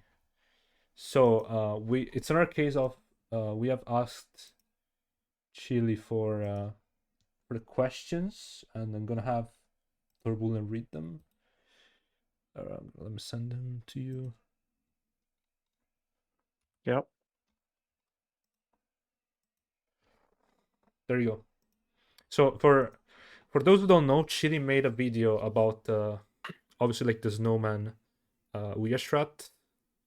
Yeah. So we asked him, what inspired you to make your video? And Chile answered by saying, I wanted to try making a video essay for a while. I really liked Ricky's videos, the Rixers, and thought Rack deserved more love. This was before Sen was doing so much YouTube. He's killing it now too. I thought Nerf Skip was a really interesting trick with a good story behind it. I'd had a draft of the video script written for ages. When I left my job early in the year, I had enough time on my hand to work on the video properly. Then we asked, what would you say was the best part of working on the video? And he answered, I really liked working on the script to make sure I was telling a good story. There were lots of little discoveries that led to Nerf Skip working, and I thought it was important to show how all of the pieces of the puzzle fit together. Outside of the script, I don't think there's too much special about the video, but I think the story and explanation makes it engaging. Mm-hmm. Yeah. And then for our final question, we asked him, what's your favorite food? And he says, I do like my chili, haha, but my favorite food is curry. Yes. There you go. A bit of a curveball in there. Yeah, so you see that Curry. controversial question. Curry Question. PG. Curry PG. No way. No way. But yeah, I really do like the points that he make, because a lot of the times in speedrunning, they're like, when something gets found, there are like always these little things that make sure it barely works. It's always by like pure luck, maybe, of just like a few little things coming together. And I'm glad that was like showcased well in the video, and that like you focus so much on storytelling and all of that. Yeah, I think he also has a good point when like he says, I think Rack deserves more video essay. I think they're great. Yeah, I think there's to make, especially if you do them the right way. I think it's just awesome. Of course, obviously Absolutely. we're a bit biased because we're Ratchet runners, but you know, I don't think you can give too much love to this. And well, series. this is kind of like a self shout out, but this is like also kind of like the reason why we just kind of started like making the podcast, because there's a lot of like untold stories from like the runners, or just like things you wouldn't normally hear from them, that I think like it's always worth like documenting, like hearing. So yeah, big shout outs to Chile. So next up, check out the video if you haven't. Yeah, actually, absolutely check out the video if you haven't. Someone can probably post the link in chat. We should do this with all the videos, but it's on his YouTube. If you want to search for it. Chile PG YouTube. So the next one is the No IMG TAS. So there's a lot to say about this one. We kind of talked about it a bit already. Can we get Pentali back on stream? Mr. Pentali. Pentali from Discord? Yeah, Pentali from Discord. The Pentali from Discord. Okay. Yeah, I see him. Yo, Yo, Yeah, welcome back. welcome thank you, back. thank you. So, I mean, the NoMG task, I feel like this is like a pretty big one because this was worked on for a lot of time. A lot of different people worked on it. In fact, can you actually remind me who worked on it? Yeah, so it was me, Mobius, Robo, Emerald, and uh, Isaac, who worked on the test. Mm-hmm. And I hope I'm not missing someone. Wait, wait, I need to double check this. yeah. I think wait, I Yeah. think didn't you get third person the person who made the Ouya task to also come back help to help out for some stuff? And Lyra Moon. Yeah, yes, exactly. Yeah, okay, I remember that. Yeah, so this project was obviously a lot of people working on it. So like, well, like, how did this whole thing start? Like, how did you get the idea? Okay, like, let's make an NoNG task. 'Cause I think, if I remember correctly, I think it was just like Isaac experimenting with like tools. Like, how did it turn into an actual task? Yeah, okay. Before I answer, I'm sorry, Lyra Moon. I'm not good with names. Okay. So how it started was I got invited into a secret server called Rack PS3 Testing, Mm-hmm. and it was literally just hi, we're making a task now. Okay. And then we just started working on it. Um, it was rough at the start. We didn't have a normalized quick select, and the workflow wasn't really flowing. But after time, we got used to it, and then it just moved on pretty smoothly after that. Mm-hmm. But it all started with Isaac making the tools, and then just deciding that this game needs a test at this point. Yeah. Yeah. It's been too long. Yeah, that's actually true because over the year, if I'm not mistaken, we've seen a lot of like individual like split tasks for Rack 2, but like we never had like a full on like NoMG task. So I think this was definitely It important. was to have. really trying to gather all the knowledge from earlier testers like Cypress and Zyphos mainly, and Emerald had a lot of unlisted test videos. Oh and yeah. It was just condensing all of that into a single run. Mm-hmm. Yeah. Yeah, and the final result was really great. And I'm actually curious to know what was the hardest split to like route for the task. Okay, let's see. We have Arnos 1 was pretty much already done by earlier testers. Uzla was fun to work on because there were many routes on the trees that you could choose. So that was a bit of a puzzle. Then we have jamming. It was really just get it over with. No one wanted to touch that until like the last month. Mm-hmm. And same goes with Maktar. Um, it was scary to start working on that.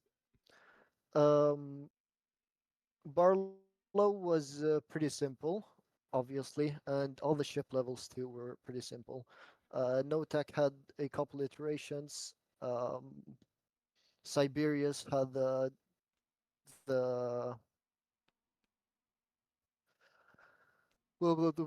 tractor beam launch things. Mm-hmm. Tabora was simple. Dabo was also done pretty early on.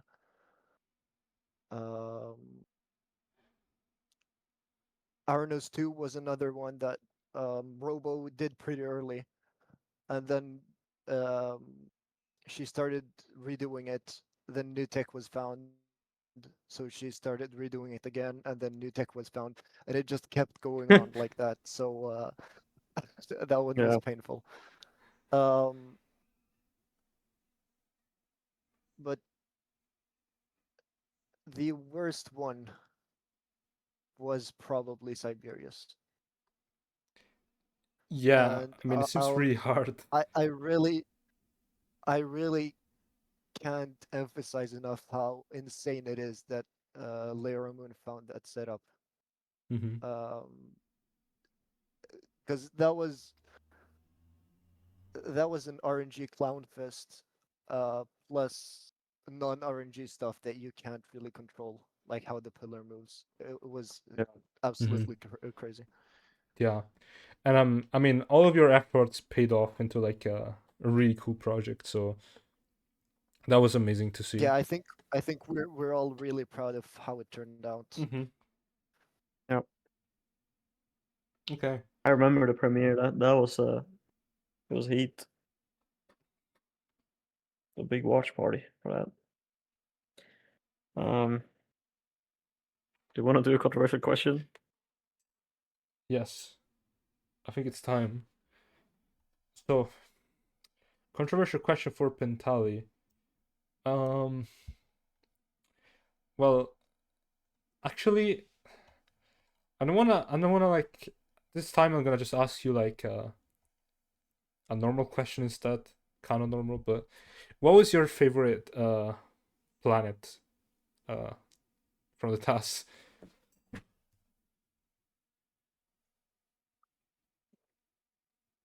I think I'll have to go with Maktar.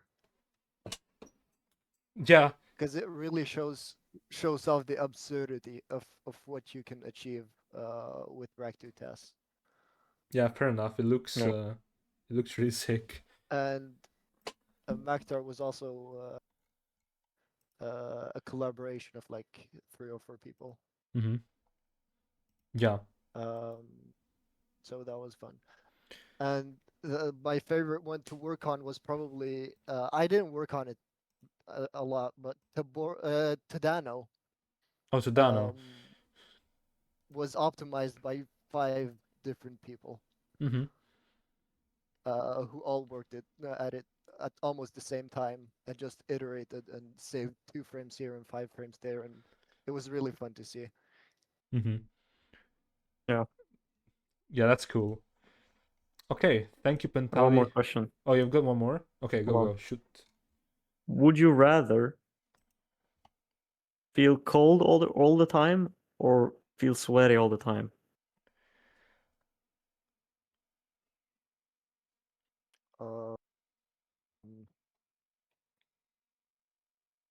I think I'll have to go with sweaty all the time because I just hate feeling cold. It sucks. Yeah, I agree. Yeah. Unless it is that I can wear extra clothes when I'm cold to get a bit warmer. No, it will never go away. It's like permanent. Okay, no, that's horrible. I mean, they're not both good options. They're both. Yeah. It's just like it's which bigger one's worse? poison. Yeah. And both of them are cyanide, so I'm just dead. Okay. Okay. Thank you, Pentali. So See ya. Thank you. Thank you for representing the TAS people. See ya. Okay. We have 3 nominees left for Video of the Year. And next up, we have my airdrop World Record History video. I guess. Oh my god. No way.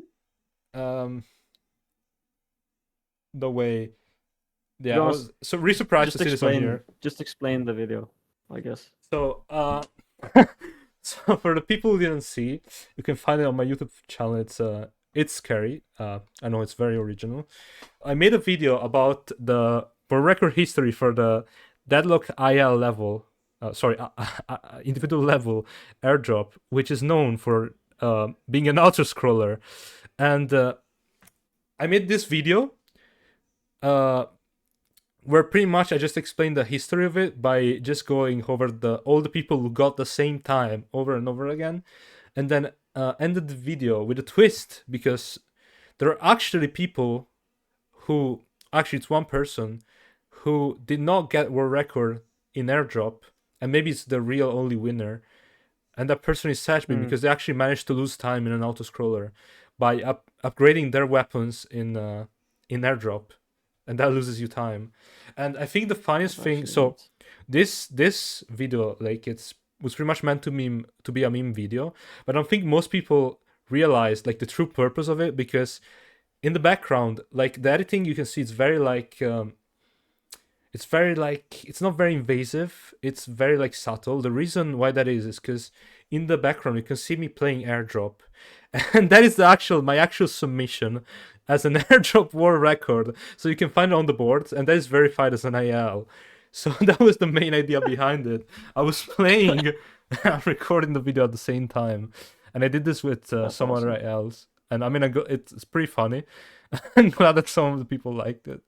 So yeah, that's pretty much it. I guess you can hit me with a controversial question. That's video of the year for sure. Oh, you want a controversial question? Yes. I don't think I've answered one yet. Just go.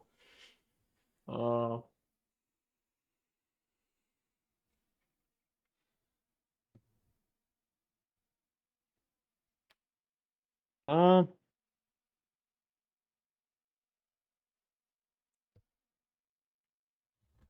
blanking. Oh wait, no, I haven't. Okay. Coke or Pepsi? Well, here's the thing. I don't particularly like Coke or Pepsi. Like You have to pick one. Yeah, I know.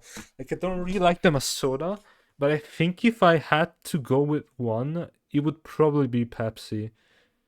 Cause I don't know, Coke, it just kind of like gives that weird feeling to your teeth after you drink it. I don't know, it's weird. That's my take. Brave. Very brave take. Probably the only person to choose Pepsi, but yeah. Yep. So, yeah. After this, we can go back to the nominees. After this small little meme video, and actually, yeah. I'm sorry to say, but the nominees for videos of the year are just over. Goodbye, guys. Yeah. And no, obviously I'm just joking. There are 2 nominees for 2 videos by Zem92. You might know him as like a small guy who's like one of the new rookies. He's just kind of like I think started playing these games or something. Can we get Zem in the chat? Let's see. It might take him a while. He should be able to join though. I think he was watching mute. Oh yeah. So I added him. Wait, I'm just gonna type. Yeah. Wait.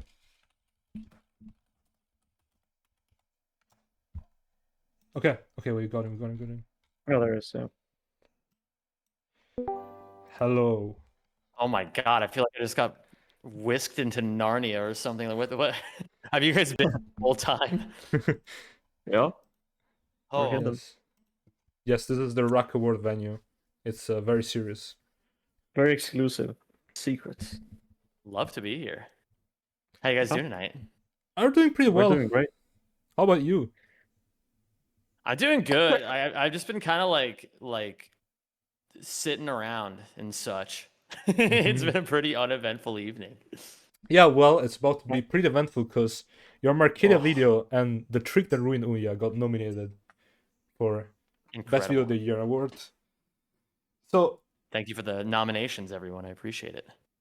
I mean, Sam, I feel like this year you've done a lot in terms of Rack videos, and these two specifically, I think, have been like really well received.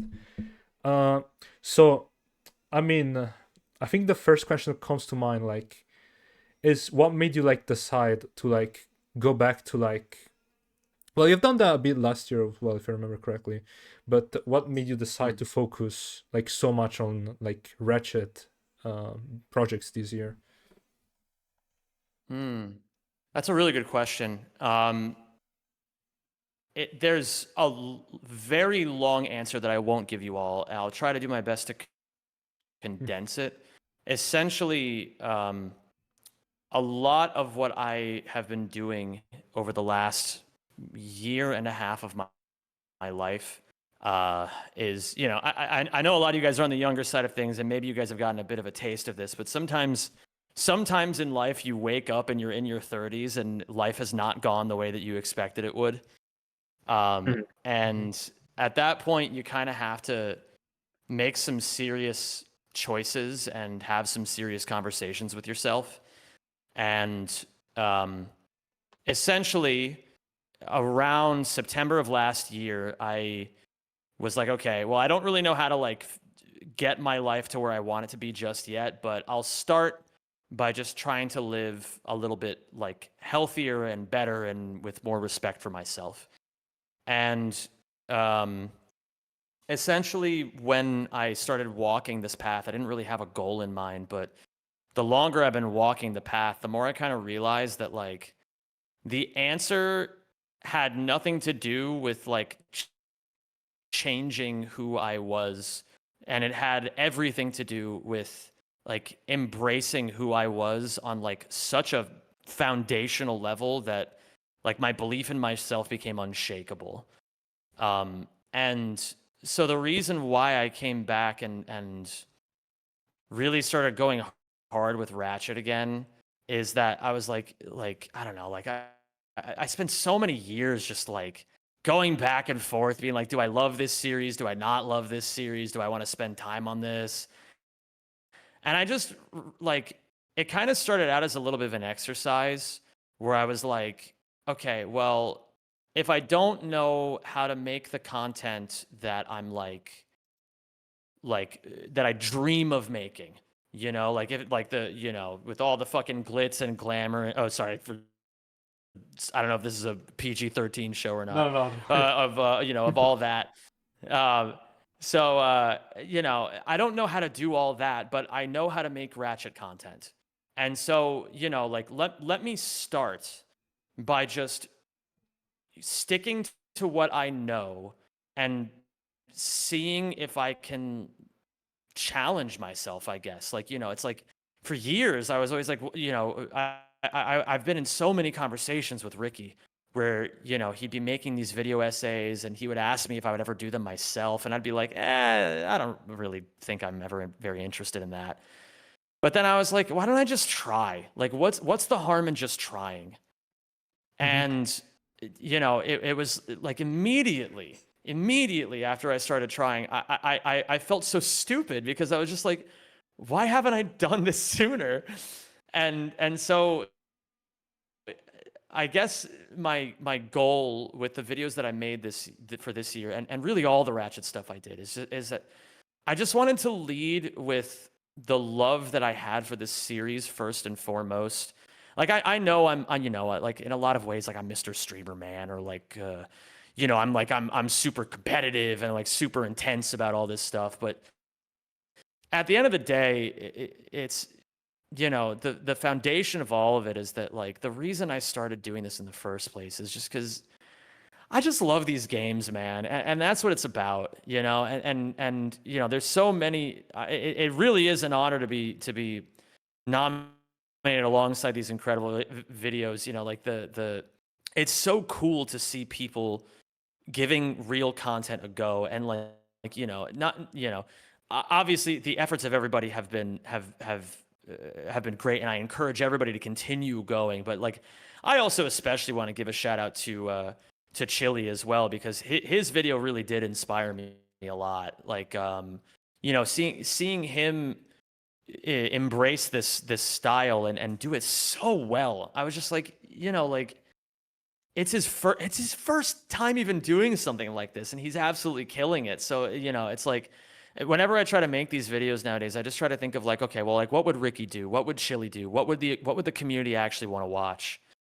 So I know I deviated super hard from what the original question was, but yeah, I kind of wanted to give like as complete an answer on this as I could. Mm-hmm. But basically, it's just like, yeah, man, I just want to like make sure that if nothing else, we can't control who actually comes into this community, but we can control what we make for the community. So that's just what my mindset was for this year. Yeah. I mean, I feel like especially like with what you were saying though, you're just kind of like trying it out like for once.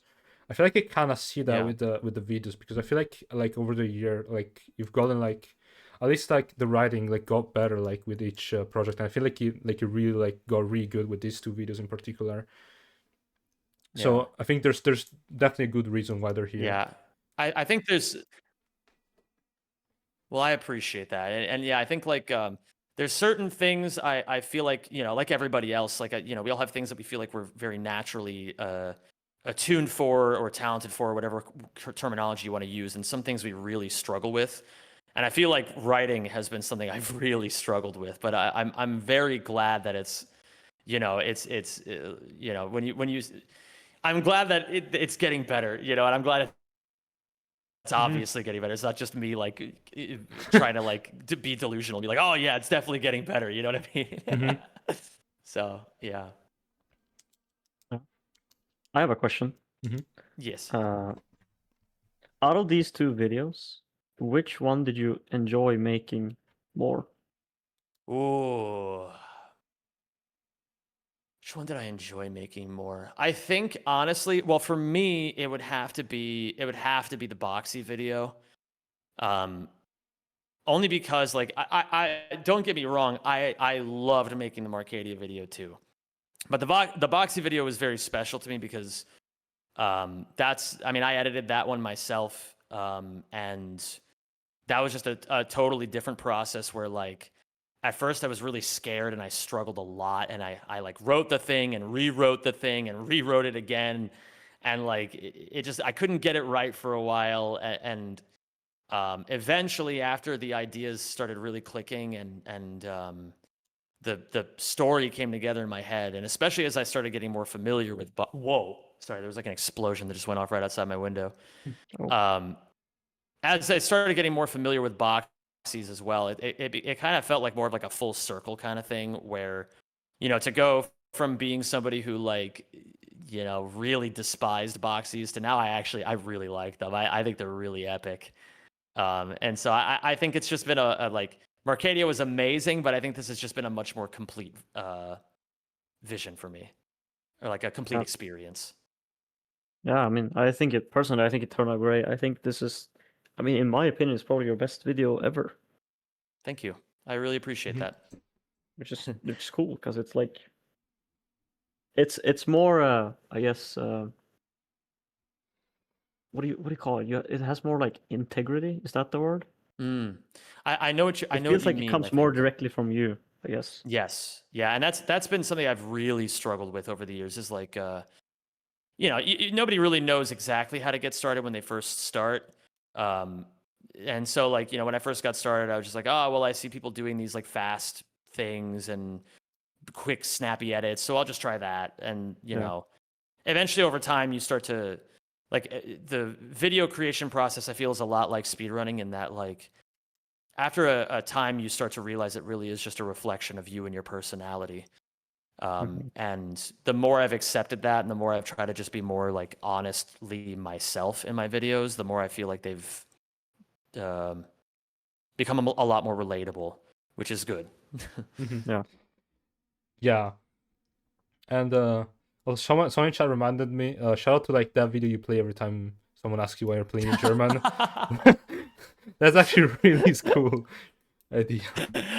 Yeah, I want to make a bunch of those, because, you know, like somebody's got to do the job of explaining to all the casuals what's actually going on, and you know, everyone knows that they're not going to actually do their research, so somebody's got to just make that's the pretty buttons. smart. Saves me the effort too. Yeah. Let's see. Do we have any controversial questions for you? Ooh. Well, I do have one Lay it on me. I do have one that could be lightly controversial, ironically, but Sure. ESA or GDQ? Since you've been to both. Yeah, I would say that.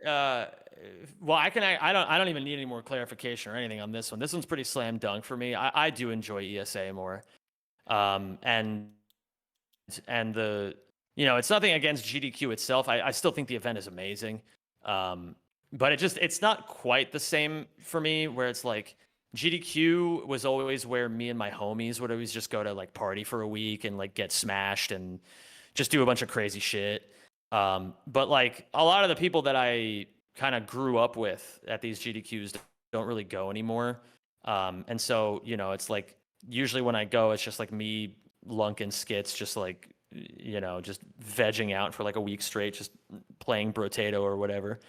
And at ESA, it feels like a lot more of like a PlayStation Nation kind of thing. You know what I mean? Like there's so many people who are all just like I still remember one of my favorite ESA memories is from summer 2022 when there were so many Ratchet people in the casual gaming room that we actually kicked out the SM64 runners to the PC practice room.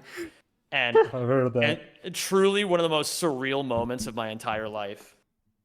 So yeah, it's a great event for PlayStation. If you know, I think anybody in this group right here, or anybody watching right now, if you should absolutely go to a speedrunning event. You should. It's super dope, and it makes the experience a lot more real.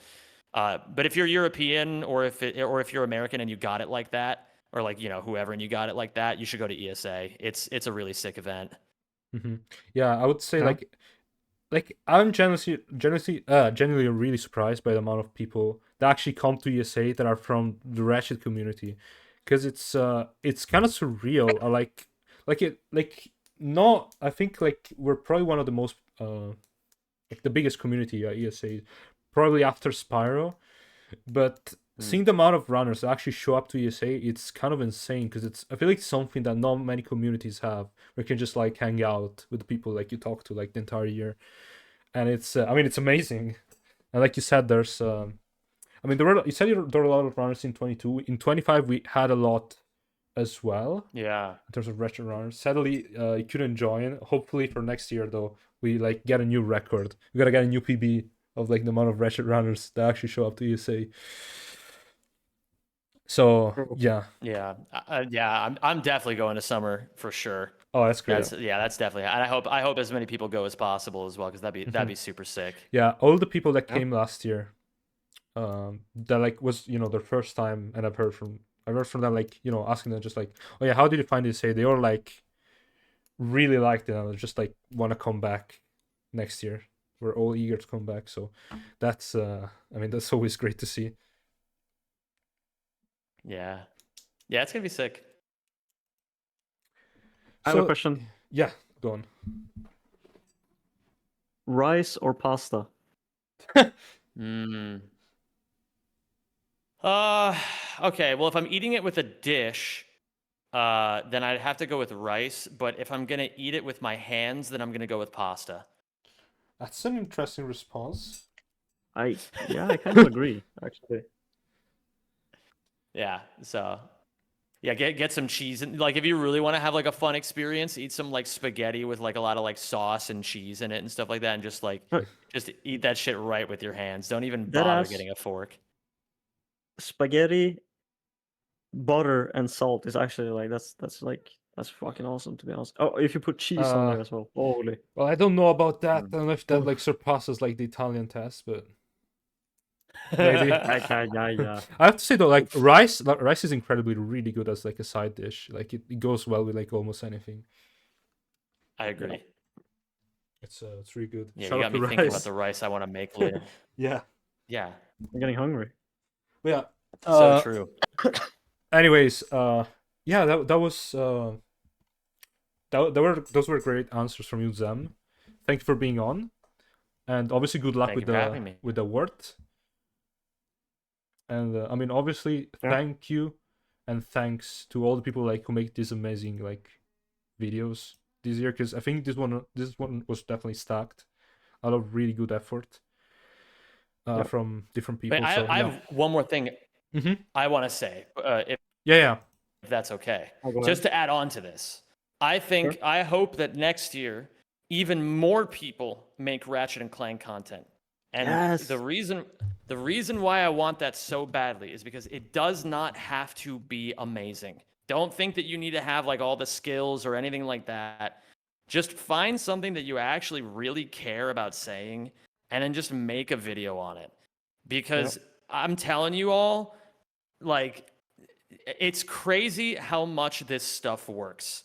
Like, it's all, if you want to see our community explode to heights we have never seen before in our lives, all we have to do is just make videos. They don't even have to be great.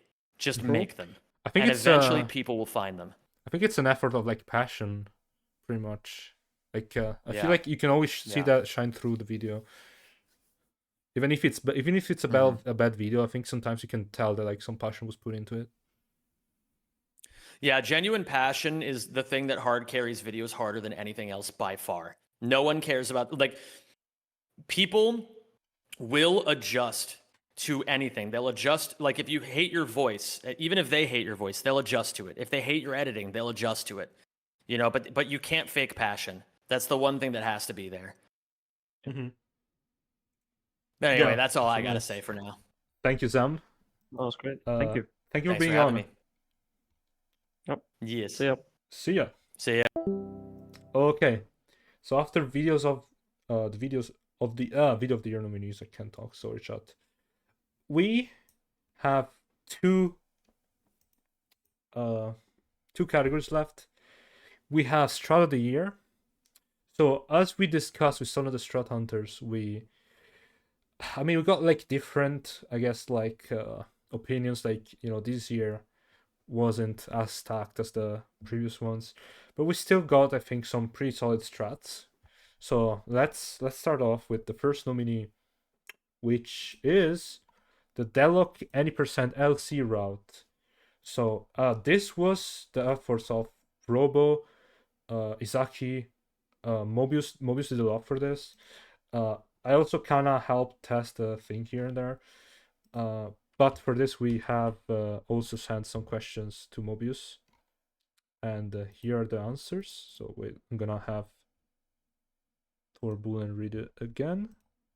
So these are the questions. And these are the answers.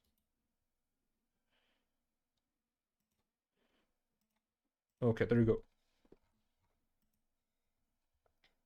Right. So the first question was, what would you say was the hardest thing to figure out while routing the LC route? And Mobius answered with, the hardest thing was initially figuring out the spreadsheet of mission indexes and how they correlated with other planets' missions, especially the red zone challenges. But we were fortunate that all of the potential problems with the route seemed to magically work out by pure luck. Missions lined up in just the right way for us to unlock all the tournament ranks for free, and hit a cut mission several times for 60,000 red points. It's honestly a miracle of a route. Yeah, so for those who don't know, yeah, well, just gonna explain that real quick. So for those who don't know, the LC route pretty much involves stacking a mission onto like another one from another planet, and at first we were trying to they were trying to like stack certain missions certain ways to get to the right amount of points, but then I think it was Izaki that found this. A secret mission that is cut from the game was found on Ghost Station, and this mission is called the Payback, and this mission gives you a lot of points, and you can actually access it with the load cancel. So you can, thanks to that, get quickly through the game by skipping some of the challenges and just like kind of routing. They routed in like some of the load cancels in a way so that they would fall on that specific mission every time. So we get a lot of points. So yeah. The second question was, do you think LC has still some untapped potential we still have to see? And he answers by saying, I don't know whether there's more to tap into with LC itself, but it surprised us how it surprised us so much with Yugi's routing of all exterminate cards and the skill point swapping. So there's probably some game-breaking stuff we're yet to see. The biggest thing will be finding a method to load cancel missions without crashing consistently. That would give us so much more freedom with the all exterminator cards route, especially, and make any percent a lot more engaging as a run. And then for our final but controversial question, we asked, fuck, we already answered this, or we already asked this one, Coke or Pepsi? And Bobby said, "Brother, I will drink whatever you put in front of me. I could smash a Coke right now, though. To be honest, yeah, Absolutely true. personally, more of a Coke guy as well. Yeah. I What have do you to think disagree about with that, Scary? Nah, I disagree. I think Wow, Pepsi, unbelievable.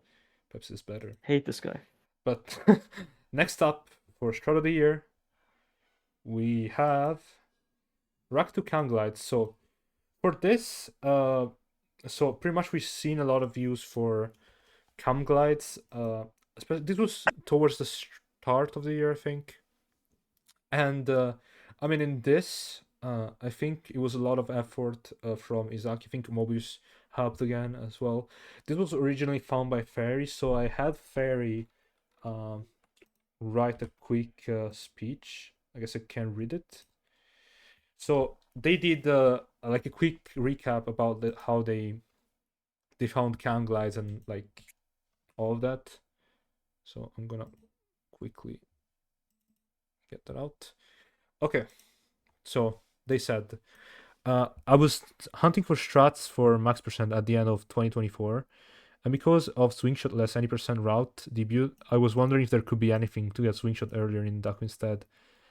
I think Kank had the idea for early swingshot, which uses ledge proxy. In an early point of the intended path to swingshot, there is a building which has a dome on the top. If I could proxy from there, it may let you reach the Clank's apartment with gliding to get the cutscene, but it was still barely possible strat. Fractal ledge proxy with 1 or 2 decoys put behind Ratchet is Kank's discovery, if I remember correctly. Then I got lucky. When I tested this strat, I mixed up remember ledge proxy with camera proxy. So I put the decoy behind and tried camera proxy. I soon realized the camera doesn't collide between Ratchet and decoy in this way. I thought it is because decoy collision is not high enough to collide with the camera. Since there is a dome nearby, I put the decoy on the halfway of the dome, then I tried L1 to check if the camera can collide, and it gave me a weird camera. I apparently knew about that camera state, and I also remember about Pentali's video, which shows I can somehow glide infinitely with it. So I searched the Discord message and tried to what Pentali says, then I found I can reach the cutscene with it. So yeah, I also forgot credit to Pentali for this as well. Forgot the credit, but this shot was really cool to see at the start of the year. A lot of people tried to mess with it, and I mean, you know, I think it's still a pretty solid strat for Rack 2, and it definitely adds a lot to the game. A very unique strat, which funnily enough builds upon like kind of previous techniques with the whole camera being solid. Mm-hmm. Yeah, I kind of like when we get shots that aren't necessarily like super big time set, but like they're like more unique to the game. Yeah, I think it's always nice to see. So you get more diversity with each game. So shoutouts to all the Rack 2 Cam Glide people. And next up we have the Rack 1 ledge proxies. So for this, can we have? I think this is a Tapi, right? Yeah, if Atapi is still here. Yes, if Tapi is still here, can we have a Tapi back on? Let's see. Oh yeah, we're here. Oh, let's go. Welcome back, Atapi. Hi again. Hello again. So I assume this actually means the Clank ledge proxies because the Ratchet ones were found like way earlier. Mm-hmm. Yeah. Right. Wait, say that again. I'm sorry. Did I miss something? I assume this like is about the Clank ledge proxies because they were found in like this year, but the Ratchet ones were found like way like earlier. Yeah. I don't know when they were found. Yeah, exactly. So, what was your process to just find these new proxies, pretty much? That's actually a pretty funny story because I was messing around with the any percent route for Polskip, Mhm. and I'm sure like a lot of people have seen the like I had the weird proxy where I jump downwards on the ledge and time my punch. That's really hard. So I tried to find other spots where I could do the same, and I found 2 spots. I don't exactly remember anymore, but they helped a lot. They cut like a big chunk of the old any percent route, Mhm. which was really hard. So when I posted them in the Discord, I said, "Yo, I found these 2 things. They work in the same way that this other proxy works." And then I said, "They don't work everywhere though. That you still need a ledge like under you." But then in my head, I was like, "Okay, if I say that, I should probably confirm that you can't do this everywhere." And I went to a random ledge that didn't have any like slope in there, and it just worked. And I was like, "What the fuck?" Oh, Like I had to confirm that I'm not spouting bullshit, and in the end, like it actually worked everywhere. that's sick. Like if I didn't think of like confirming what I said, I wouldn't have bound them. It's so like it's such a random thing. Yeah, and I mean, I think they're a great addition to the game because they look really cool. Like, I'm just gonna be honest, they look really cool, and And they're really easy to. They yeah. cut 2 minutes of Pokeskip, like it's carried by the whole thing. Mhm. It's insane. Yeah, I've always been kind of like, well, not really a Rack-1 hater, but I've just been like, oh yeah, I'm never gonna run this game. But when I like first saw like these, like as pretty much like the biggest Clank fan, like was like, okay, like maybe I can try this game at some point because this looks really cool. The new Pokeskip. So yeah. Also, what I personally really like about them is that they opened up like Clank movement to the same amount of sandboxiness that Ratchet already had. Like you can pretty much go anywhere you want with the ledge proxies now, Mm-hmm. and I think that's really cool because Clank, like traditionally Clank is really restricted in the movement. You can do only so much. It's hard to get height. It's hard to get distance. But that like this one trick unlocks that all. Mm-hmm. Yeah. I mean,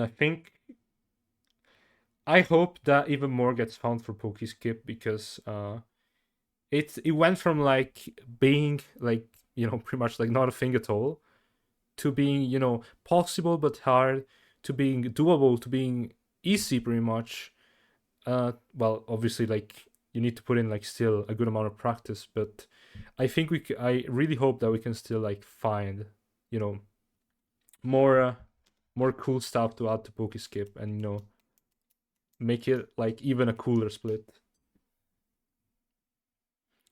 Yeah, it would be really cool. I just don't know what else you could find. Yeah. I mean, some kind of camouflage with Clank, that would be cool. That would But be like, interesting. I don't know. I don't think weird can exist in Rack-1 anyway. Mm-hmm. Yeah, I have no idea if that would work in Rack-1 or not, but yeah. So, Tor Pullen, any questions?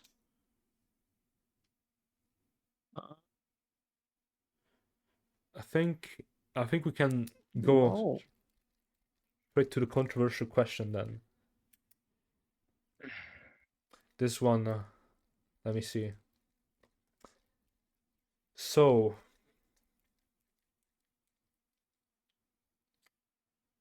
this one I actually have to think because I don't have anything in mind. But, okay. I have one. Okay, I have one. Would you rather? Actually, what do you prefer? Hot chocolate or a cool ice cold tea? Hot chocolate. It's winter season now too, so That is true. hot It is the drinks are season. cool. It is the Christmas season. Yeah. I could kind of go for a hot chocolate right now. Not gonna lie, would be kind of a banger.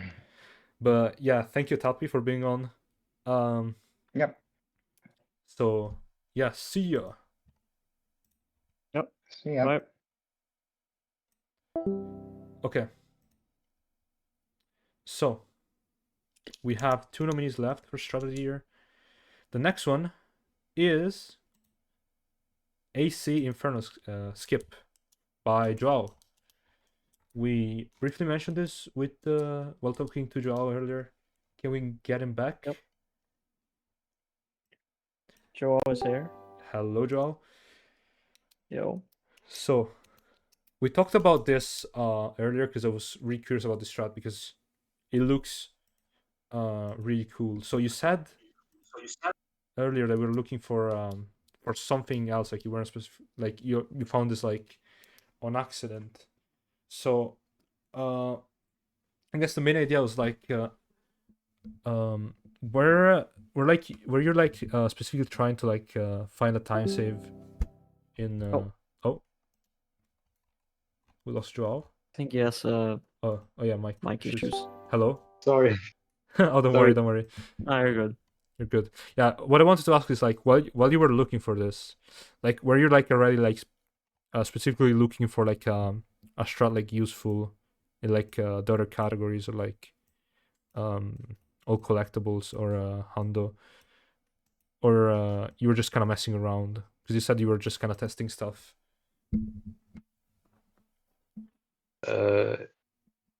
I don't think I understand the question well, but Oh yeah. No, just I guess the question is just like when you found this, were you like looking for a time save in all collectibles, or you just like were you just messing around?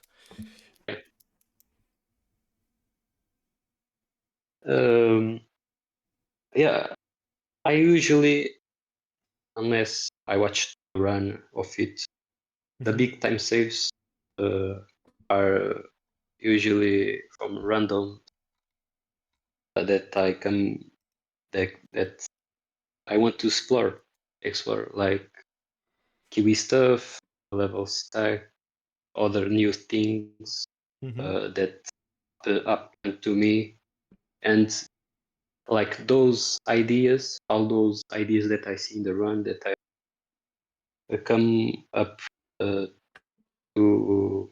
what I explore. So yeah, it's just like the things that I experience Okay. from random stuff. And do you think this is like your best strat you found this year?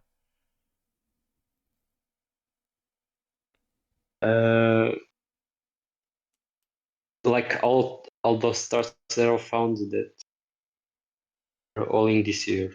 Yeah, only this year. Because yeah. Yeah. So, in my opinion, the Kiwi stuff more like it's greater in terms of what it skips, like it's all the game, and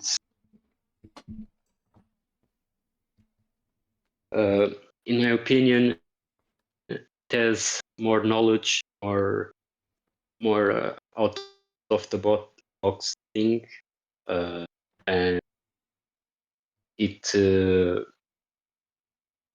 is more technical, and it's like something that I got really lucky to that thing work, and I think that's probably my choice, the Kiwi.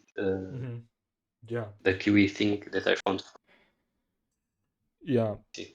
I mean, I already said it, but I think it's really impressive just how much stuff you just found to make like the PS Vita run possible, and just being able to execute it as well. I think the reason why a lot of people like this strat and the reason why it got nominated is because it just looks like cool to execute, and it just really does. It's also kind of smart the way it works. It's a really like well thought out strat. It's not like a thing that you expect to happen. Yeah. And it's a clean movement thing. So yeah, but in my opinion, the other stuff greater because it is really lucky that I found that with that technique. And I must note that this new stuff, this new 80% stuff that was found yesterday, Mm-hmm. I think it will be with that glitch. I think that the QE thing that I found for Vita be real, because with that glitch from 90%, I can hit the frames played. Oh. Have like F frames played, and that would be like the real. It's like a real thing now. Mm-hmm. That's actually really interesting. Yeah. Like before, you wouldn't wait like 2 years of frames played, but now if you can set that frames played to FFFF, it's like you don't have to wait 2 years. Mm-hmm. Yeah. So now that's real. Yeah, and it's really exciting seeing like more stuff for Ouya being found again. And I think it just came up. We'll probably see it as like a more like I guess permanent thing in 2026. We'll see how that like plays out. But yeah. Yeah. Do we have any controversial questions for Joao? I'm running out. Yeah, I have one. So we all know like you're a big Ouya fan, but from the other games, which is your favorite game from the series? Which one would you say is like your second favorite Ratchet game? Probably be Rack 2. I don't grew up with it, but played my teenage years in the Vita, and I liked it. That's cool. I mean, I'm a big Rack 2 fan. Also, just got info in chat that Sajbin apparently got Deadlock 90% world record. So big GG. That's actually sick. GG. But yeah, thank you, Joel, for being on. Problem. If you have anything else to say, you can no. Okay. Thanks. Goodbye. See you then. Thank you for being on. Take care. Yeah. Okay. Last nominee for Shard of the Year is Told Bold Smuggling. Got mentioned earlier, and this is Robo again for the 4th time. Let's see if she comes back. 4-time champion. The 4th time champion. Hello. Hello. Yo. So Robo SR. So we talked about bolt smuggling before, and take us to like your process of like how you went about to find it. Yeah, the story behind this one is kind of interesting in my opinion. Because first of all, you gotta keep in mind that this is a technique we kind of already knew about from like Ouya, for example, where you collect bolts on a different level in A2B via level stacking. But I had asked about it. I distinctly remember asking, I think, Yugi about it, and he said it didn't work in Todd. I don't know if I hallucinated this, because clearly it does. And what happened is I was basically I think it was when I was implementing the order splitter for Todd. So I had looked at how the game handles the current level in like a memory viewer. And what I saw confused me, because I was under the assumption that this strat didn't work, that it had been tested. But what I saw, I saw no reason that it shouldn't work. But I thought, okay, yeah, it doesn't work. I'm just going to assume that it doesn't work, because I've been told it doesn't work or whatever. And a few days later, I was doing runs. I was playing Todd. I was playing AGB. And I just had a run die on Fastoon, and I was like, I couldn't get it out of my head. So I'm just like, oh, whatever. I'll test it. And it worked. And I was like, oh shit, that was crazy.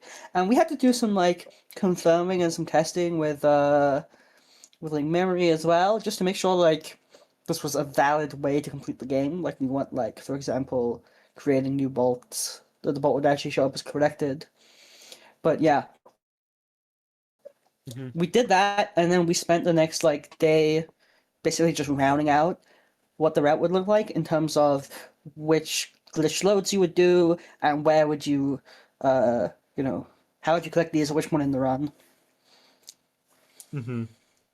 Yeah, and I mean, this was definitely a massive thing for AGB, because it finally gets rid of like the most dreaded sections. I never minded the order squadrons in AGB, but it's nice to see them gone, especially because I think my favorite part of the strat is the fact that it allowed Todd AGB to go sub-hour, and it's actually one of the faster special bolts categories in the series now. I mean, it's faster than Rack 2, which I don't think anyone expected. Sub-hour was cool to watch, and another cool thing to watch about the strat is that it kind of kept blowing us away in how much it saved. Like, we originally predicted, like, oh, it would be like 4 minutes, and then it ended up saving like 7 minutes, 6 minutes or something, way more than we thought. Like, just watch the minute go down. We're like, oh, sub-hour is probably barely possible, and then we just like blew past it on the first day, and we're like, oh. And obviously a lot of that is due to how crazy Torp is as a runner, but, you know, I kind of passed him the baton there, and he just fucking ran with it, which I respect. Yeah. Yeah. Yeah, I've definitely done a lot for Todd. Like, you pretty much you did find like the biggest things, pretty much. I think Todd is probably my favorite game in this series in terms of strats. Todd is really cool. I have a yeah. soft spot for Rack 1, but Todd is just so I love the strats in Todd, and I just it's so amazing as a game as well. So, oh yeah, Todd mentions in chat that they got sub-hour offline, and I remember them messaging me about it, and they kind of played it back on stream. That was a hype moment. Yeah, oh, that's cool.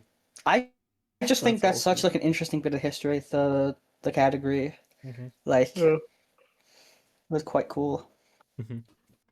Yeah, and yeah, I think definitely a strat that's worthy of being in here, and I mean, Todd AGB is just so sick. It is.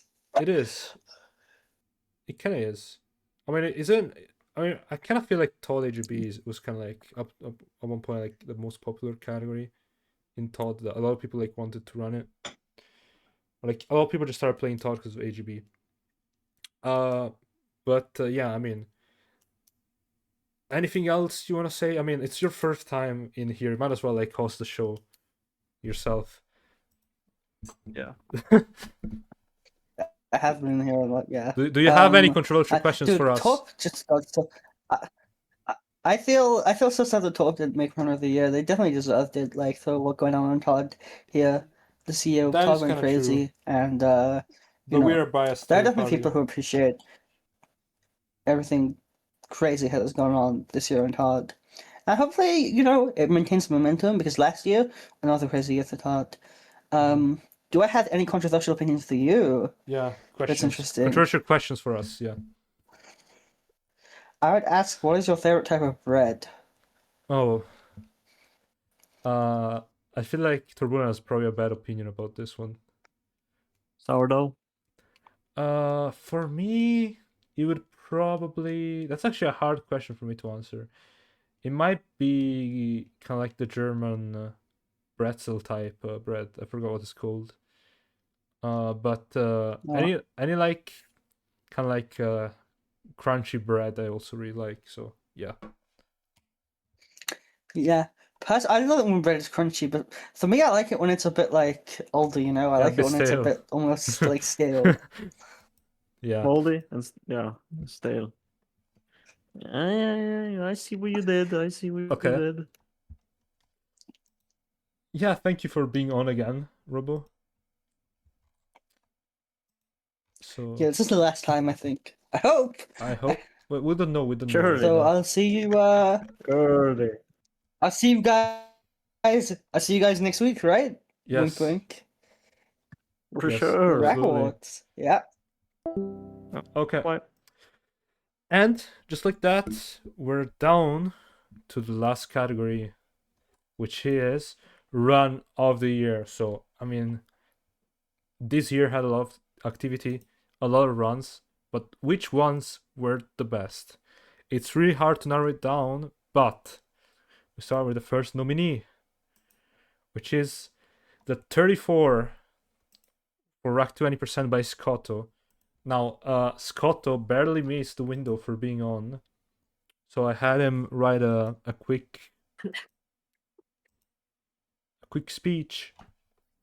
So he said, rack 20% is a category with a long history of inactivity. For much of the 7 years I've held the record, I was the only one pushing it forward. This usually makes it hard to contextualize how good the run actually is. This year is not one of those instances though. The entire top 5 has been active this year, including the only person who has dethroned me, one of my records in this category in the past, Zem. So the records must be pretty close, right? Wrong. After months of grinding, Zems is still over 2 minutes behind the record. The same guy who has proven himself time and time again in newer games like Quest for Booty and Nexus, with new tricks in older games like AGB and ACM in Rock 1. After months of grinding, I still stand over 2 minutes ahead of second place. And yeah, I feel like this is a very solid run. Definitely, after seeing Scotto play any percent so much, I feel like this run is definitely one. I mean, obviously, like it's just like the world record, so it's gonna be a big achievement. But I feel like this is a run that is really, really hard to beat. So, I mean, it took a lot of work, it took a lot of practice, it took a lot of years of playing. But I think Scotto is definitely here to stay for a long while on top of the rack 20% leaderboards, and I think it's really hard for someone else to beat this run. So yeah, absolutely a run that deserves to be in here. He really has like an iron grip on this category. Yeah, absolutely. There really is no one, so right now at least, who's like even contending. Yeah, which is it's exactly. insane to think about. Yeah, no one. I feel like no one even like ever got close to getting like any percent world record back. So, I mean, he just pretty much run with it and dominating. Absolutely dominating. So yeah, the next nominee for run of the year is the 109 in Rift Apart NG Plus. We talked about this with Bidod earlier. He can't be on again, but we did ask him some questions that we're gonna read out. So sending this to Tor again so he can read it. Different questions, I assume. Yes, it's different questions. From our last combo. Exactly. So let's send the answers. Okay. Oh wow, okay. It's gonna take a bit. Yeah. So the first question we asked was, what was the biggest factor that made you come back to the game? Yeah, we kind of discussed this a bit, but yeah. Yeah, and he said, I always want to come back to this game. It's still my favorite speed game to play or watch to this day, but sadly it's treated like a redhead stepchild. Nobody really cares or supports the grind like any of my other speed games, so it's really discouraging to come back often. But as TDEX was climbing boards and announced he was gonna get a PS5, a weird feeling came over me. I had always thought to myself, I'd let him have it if he put in this insane amount of time. But I realized I can't just abandon this game. This game is what got me into speedrunning, and it is the game I play the most naturally in compared to any of my other speedruns or speed games. I knew in that moment that if I didn't come back to RA and put in a grind to defend my title, then my motivations for speedrunning in general would be a hoax. So I gave it my all. In late September and October, I took almost every waking, non-working hour towards practicing. Muscle memory is extremely important here for consistency with this tech, and the more hours I put in with a short amount of time, the better I will perform. So I sacrifice time and put in the daily practice. Sometimes using other categories as an excuse for daily practice. Thanks to Nautical for giving me a reason to practice through our AGB face-off. I naturally play well with this movement, but even I needed 75 hours D-Rust within 2 to 3 week span to make this tech consistent enough. Keep in mind, this is all the stuff I've learned before. There wasn't really anything new I had to master. I always knew my 112 was far from perfect, and a sub 12 would essentially equate to a sub 110 on PC, which TDEX managed to accomplish after lots of attempts. So I knew I wanted to push for a new minute barrier at the least. I got new PBs and slowly pushed the 112 barrier closer, but one legendary run proved to me I was so much more capable than I thought, and that the impossible sub 110 might actually be feasible without needing any new groundbreaking strats. I just needed to play perfectly. I had a lot on the line, and I had a lot on the line, as I was convinced if I couldn't pull this off in this grind, I'd very well never be able to pull this off ever again. This would likely be my only chance to push for it while deep into the grind. So I pushed and I locked the fuck in for several days until I made the impossible possible. Oh, I gotta breathe. Yes, I'll read the second one, don't worry. So, the second question we asked, now that we've seen NG Plus getting lower and lower, do you think sub 1 could be feasible in the future, maybe with new strats? And the answer is, absolutely not. This 109 was the limit of Rift Apart, there is no going past this, at least not significantly. I can see it being beaten by maybe 10 or 20 seconds, but I doubt that sub 109 will ever see the light of day. To put into perspective how insane the milestone is, sub 110 was the holy grail we've been theorizing about for 4 years now. In those 4 years, practically no new strats were found except one 30-second time save. I saved 3 minutes this year through pure optimization of movement, requiring me to be nearly perfect for 70 minutes straight. There was no room for big mistakes. If you compare with community sub, there should between it and my 109 is 97%.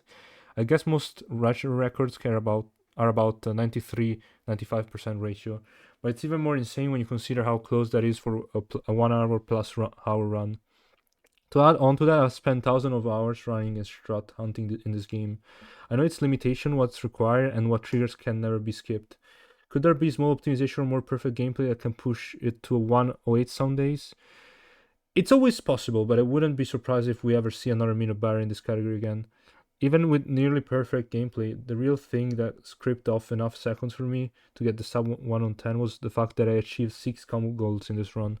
This was Rift Apart's peak. We will never see as much improvement as we have seen this year, ever. This is my greatest achievement I've accomplished in any speed game, but don't just let me tell you that. Go watch the run, decide that for yourself.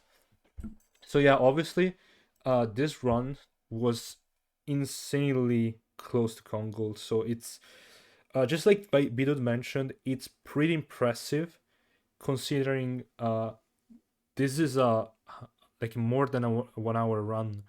So being that close to con gold with a run like this is truly impressive, I have to say. So the last question we asked is, another simple controversial question is, favorite non-rack PlayStation franchise? And Bidot said, favorite non-rack PlayStation series, I fortunately never had a great amount of attachment to the old PS generation. Although I did play a lot of Spyro as a kid, I didn't start really getting into PlayStation and obsessing over games until the PS4 generation with Uncharted 4, The Last of Us, Horizon Zero Dawn, and God of War. In terms of full series from start to end, I think I'll highlight the Uncharted games as my favorite series. But if I had to pick an older PS1 or PS2 series, I'd have to go with Spyro for its nostalgia. Okay. That's great. Again, big... We already kind of talked about this a little in yeah. the convo earlier. So there's big some props to Bidot repetition for this run. But yeah, it's fine. Yeah. So next nomination is the 15 in Rack 1 NG Plus by Etapi again. So we get to see Etapi for a third time. And One more time. there he is. There he is.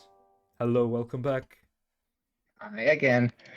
So, I'm really curious about this run in particular because I mean this run is a massive achievement, and I mean it wasn't even thought possible. And I remember I was watching you. I think it was playing before this run, and like I could tell like the run was about to happen. So like what would you say were like the key like things you added to your gameplay that made you get the 15? It's probably the fact that I found the like ILM-less setups for Magnet Proxy and the last Magnet Room Proxy, and just overall more cleaner Pokeskip, because the Pokeskip com gold went from 350 or 340 something to 333, so that definitely helped a lot. Mm-hmm. And in general, also playing cleaner, I finally learned Kerwin properly. I got Kerwin Com Gold. Those runs took it apparently again, Mm-hmm. which is like France shows that he's good. But Kerwin is the like last planet I ever expected a Com Gold, because Kerwin is consistently my worst planet in every category I play. So I was really happy about that, and getting better at Kerwin is probably one of the key things too. Yeah, I mean, I have to say, think about Rock 1 NG Plus as a 15 minutes category is absolutely insane. Is also- NG Plus your favorite category? Yeah, that's a good question. That's a good question, actually, now that I've played all of them. I would have said yes some time ago, but I think All Missions is sick. That category is so underrated. It's so fun. Yeah, it seems like it has a lot of potential. Yeah. Also, ACM seems really fun. There's so much you have to do in ACM. You're constantly doing something and thinking about things and managing ammo and stuff. It's overwhelming, but it seems really fun. Mm-hmm. But NG Plus is the category that got me interested in the game originally, so it definitely does hold a special place in my heart. I did kind of get burnt out on it when I got the 16, but when I came back after I saw Ricky come back too, that inspired me to like get back to NG Plus, because Ricky and Sneepy, I have to give a shout out to both of them, showed that the 16 isn't that great of a time, even though I was really like happy with it at the time. Mm-hmm. So those two showed that the time is like easily beatable if you just grind more. So yeah, I ended up liking NG Plus more on the 15 grind than on the 16 grind. And I don't know really why. Maybe because Pokeskip got a little bit easier in my opinion, but I'm not sure. Mm-hmm. Yeah, and I mean, like, I imagine like like you got like when you got like the final like Veldin chain, and like did you like realize that you were gonna get like a 15 at that point? I forget at what point exactly I looked at the timer. I might have not looked at it during Veldin 2 at all. Like only after the boss fight I looked at. Oh yeah. Shit, this is it. But I still find it funny how my 16 had one death on Veldin 2, and my 15 also has the same death. I failed the Dust Hover once, and it's so funny. Wait, in this record you fail Yeah, V2. yeah, I failed it once. Oh damn. Okay. Yeah. It doesn't lose that much time. It's like 5 to 7 seconds maybe. Yeah. Yeah, I mean it's still a really impressive run, and worth it being here. I'm really happy with it because it's 49 seconds of my own golds.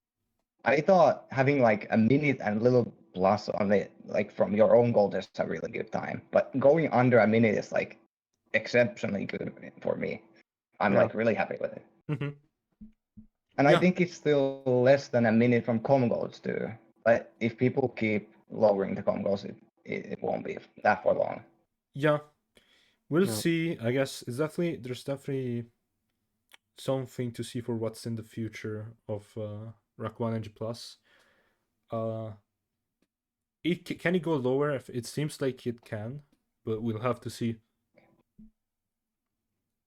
So Yeah, thank- it can definitely go lower. Like 1530 is like definitely doable, but it's hard, obviously. obviously, And if we yeah. find something new, 14 might be happening. Never say Yeah. never. It's actually weird Well- because like Rec 1 Energy Plus, you can expect it like at this point. Yeah, like everything has been found, but no, like it keeps giving. It's insane. Like in 2025, we keep finding. Yeah. Like even small things like the PDA pod warp. Mhm. Like that's a small amount of time. And if we keep finding that kind of things more and more, they end up saving 2, 5, 10, maybe 20 seconds. Exactly. So it just keeps going. So yeah, definitely an incredible run. And a worthy nominee for Run of the Year. Thank you for being on it, Tapi. Do we have any questions for you? No, I'm out. You're out? Okay. Let me go I'm then. out. Okay. This is a controversy. Okay, this might actually cause some controversy in the community. But Okay. WhatsApp or Telegram? Oh, WhatsApp. I've never used Telegram. Okay. I mean, Oh, it's he's fine. right. It's the correct answer anyway. It is the so correct you answer. did good. Yes. So thank you for being well, on. Thanks This is for the last time we have you showing up. on, unless you have a secret second run. Yep.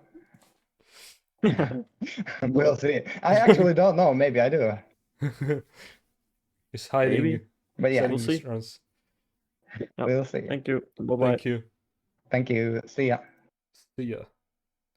Okay, last two nominees.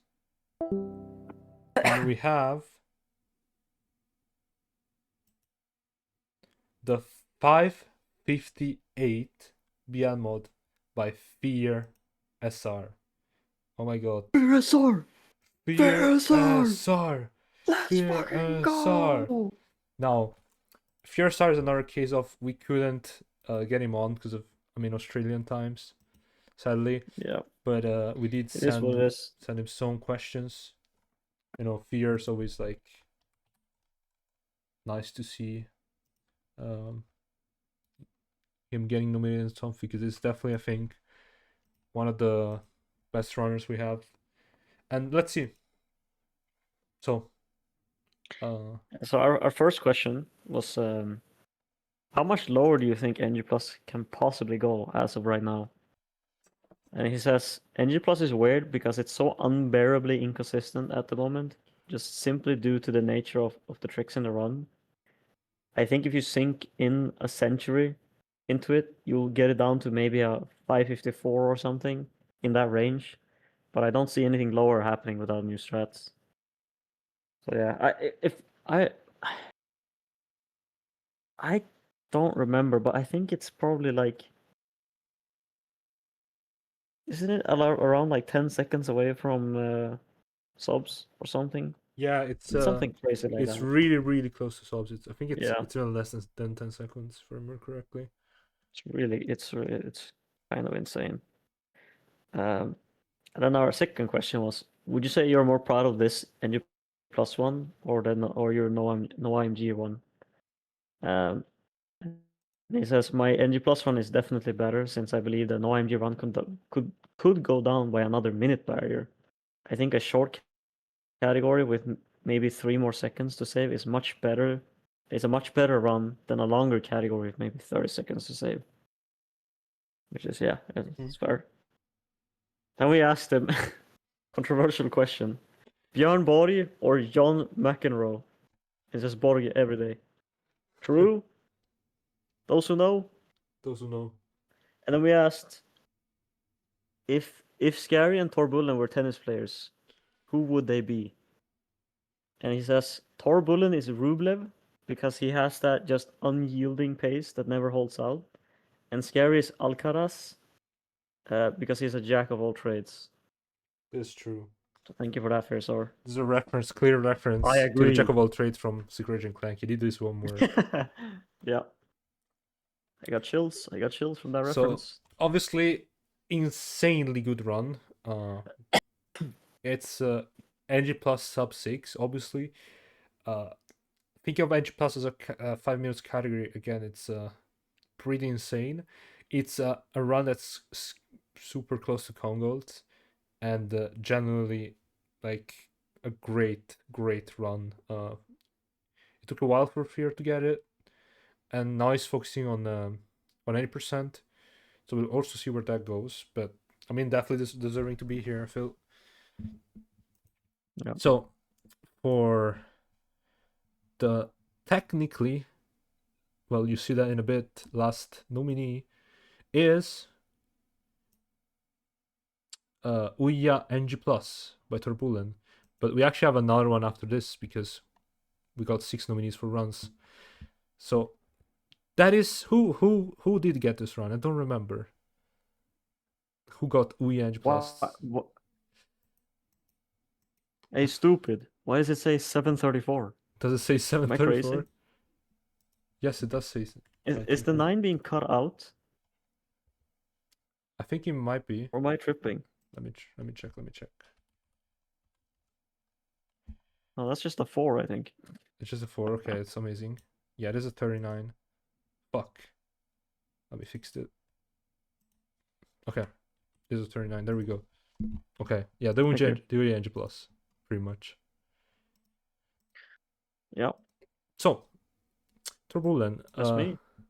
I'm Turbulent. The Ouya NG Plus run, I would say, is pretty fucking damn good because it's really close to Kongold, but can you exactly like, I mean, if you remember, can you exactly go through the run real quick and like, you know, like break down like what happens on each split, like how close to Kongolds like you are? Yeah, so this run has a really bad early game, but it has perfect like late game. The late game is literally perfect. I believe by the time I'm done with Marcadia, which is like 3 minutes into the run or something like that, like very low, not even half the run. I was already 7 seconds behind subs or community subs, I think, or maybe it was like no, it might have been 8 seconds, something like that. And at that point, in order for me to get a 3x, which was clearly not like something I had in mind at that time, because I still didn't even have a 4x. I needed to play essentially like I could only lose 1 or 2 seconds for every other split into that round, and so I proceeded to play like basically almost like perfect goals and I think even rescue was a com gold during that run, which was hilarious. And I also had at the end, I think at a command center, I believe my BPT set up 741 or something. So I had to gold by 2 seconds for the last 2 splits in order to get a 3x. So at that point, I had kind of already checked out. I was like, okay, yeah, I'll take a 4x. It's fine. I'm happy. And then I just golded, and I was like, boom, 739. Okay, I'll take it. Yeah, sure. So yeah, it was a really cool run. I will say though, I do still think that it can definitely be improved because I think the early game is really bad. Mm-hmm. I feel Didn't you like find another there's gotta be a time lot more save time as save. well? Am I misremembering that? Wait, say that again. There's more time save. Didn't you find didn't you find another time save or something? Am I misremembering it? No, I wish I did. Well, the new time save now is just running any percent because it's faster. That is true, actually. So, funnily enough, you did learn a lot about from NG Plus about learning any percent, and not the other way around. Wait, what do you mean? I learned a Like, lot from any percent. Yeah, you learned a lot from NG Plus on how to learn to run any percent, because you know like how to like get the optimization down. Okay, Now that it's way sure. faster. I think you can literally play whatever. You can speed on literally whatever, and as long as you hyper focus on that one thing, I think you kind of just, in order for you to become good, to like push really hard, you kind of have to you kind of have to learn the method of like how to improve and how to practice efficiently, how to Yeah. maximize learning, all stuff like that. And I think when you then move on to other categories after, you could just keep those methods and they're still gonna apply always to anything else. So I think it's really important for people to just pick one thing, try to focus really hard on that, and then once you've done that, I think you've kind of established a strong foundation that you can then work with basically forever. It can even apply outside of speedrunning, I think. Mm-hmm. Yeah, Even no, if that's you're definitely like true. you want to like learn music or something, or like you want to practice the piano or something like that. I think the same kind of logic applies there as well. You still practice the same way. You still receive information the same way. Mm-hmm. You just have to like map it out so that it like corresponds. Yeah. Yeah, I feel like this run is literally the definition of locking in, pretty much.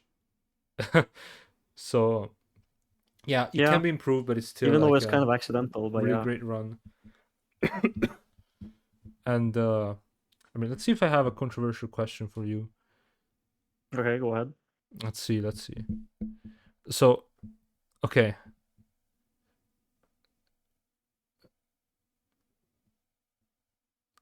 Okay, so 1 hour of ATB or Yeah. 1 hour of VC with FRC. Which one do you feel more passionate I'm about? taking the VC with FRC. I mean, of course. Are you kidding? Yeah, you gotta take that. You could share so like, much. I don't know what you want me to say. Like we're getting married soon, actually. So, Whoa, like, big news. of course, yeah. Yeah. Yeah. It's always good to have really nice and civil discussions. Yeah. Anyways, I agree. Really great run, really great runner, I Yeah. would say as well. And just like that, we're down to the last run, which is Todd NG Plus by Torp. Let's get Torp in here. Torp, let's go. Let's go. Get in here. Let's see. We need you. Oh, there they are. Get in here. Hello. Yo. No way. I forgot that I had that. The Discord intro. We got a Family Guy cutaway gag. That's tough. That's tough. Hello, Torp. So, can you Hello. walk us through your NG Plus grind from this year a bit? Because it was I think this year for All Todd right. was really great. Before I even mention anything, Mm-hmm. before I mention anything at all, none of this would have happened if I didn't come back to Todd to face off against Yugi. So in a lot of ways, as much as like this is a run that I ended up setting of my own that I consider my own crowning run, Yugi is a huge reason as to why it even happened.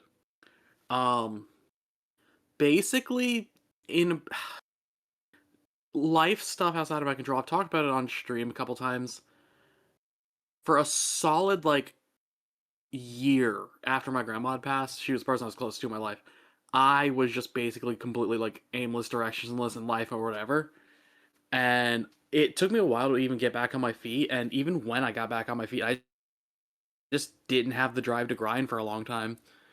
What ended up happening was during the meantime, I picked up competitive Pokemon as a hobby. I was actually going to like regionals and stuff. And doing that kind of made me realize I still had a desire to compete. So like I would still like kind of like show up around like relay time or like when say like new strats dropped or whatever. But at the time I just kind of didn't realize, or I kind of realized that I didn't have the desire to run at that point until basically the last regional that I attended was the Sacramento regionals at the end of 2024, and I'm just like, well, I'm not going to any regionals probably until next season. I actually still haven't went to this day, funny enough. And I'm like, I need something to like just kind of like do like competitively. And I just kind of thought about it. I just booted up Todd one day, and I'm just like, I'll just give it a go, see how it goes. And I'm like, at the same time, this is also, I had been making it a goal to stream more, and in 2024, I streamed exactly 14 times. And that was including the December grind. But I gave it a go, just kind of de-rusted a little bit. I think I got like I think at that time, record might have been like 35 or something like that. I think I got a 36 on D-Rust. That or I got it on my that or I got record on my first day back. And that just kind of led into like a grind between me and Yugi. Going into 2024, he actually had the first 33, and yeah, he had the first 33.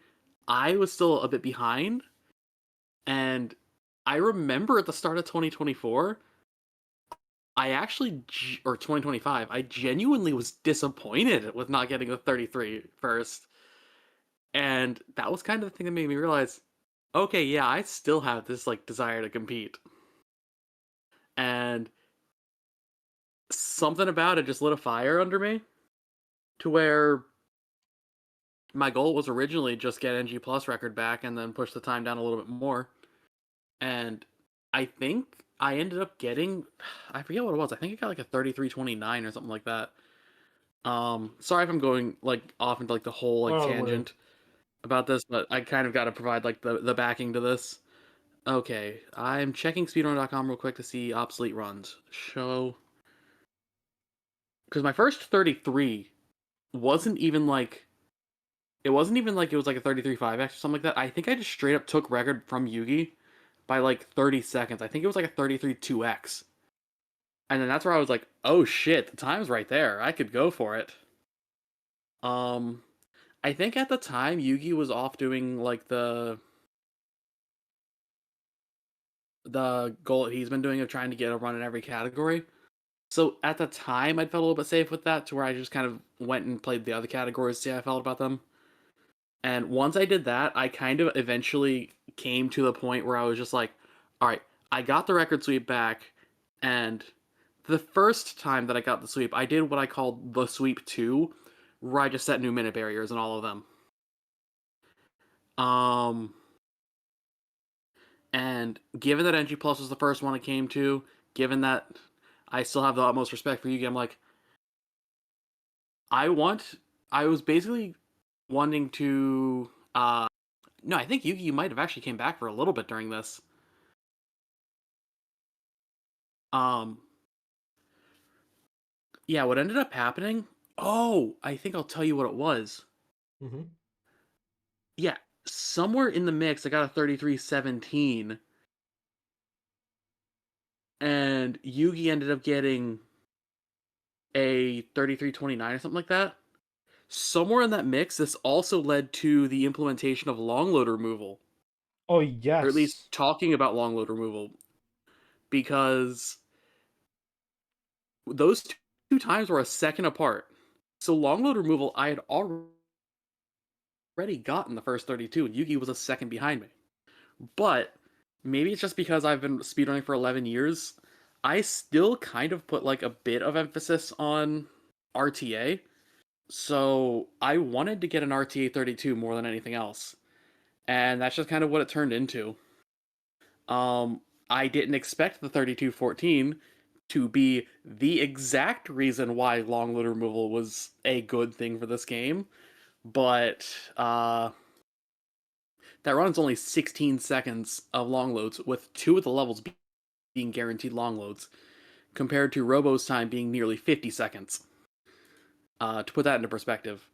But it kind of blew me away to get the 32, because I was kind of expecting that if I were to get 32, it would be one of those things where it'd be like just getting into it. Because at the time, I think the comm sobs were like, I want to say like low 31. Mm-hmm. So I was like, yeah, I can just get a decent enough run and I can get into 32 and just be fine with that. What I didn't expect was to get a run that was within a minute 20 of the comm golds. And that was with a 15-second mistake on Ooblik. Mm-hmm. That was something that kind of caught me off guard because Tools of Destruction is notoriously inconsistent in certain spots. Late game Tools of Destruction even more so. This was also before the discovery of just how much the console differences mattered as well.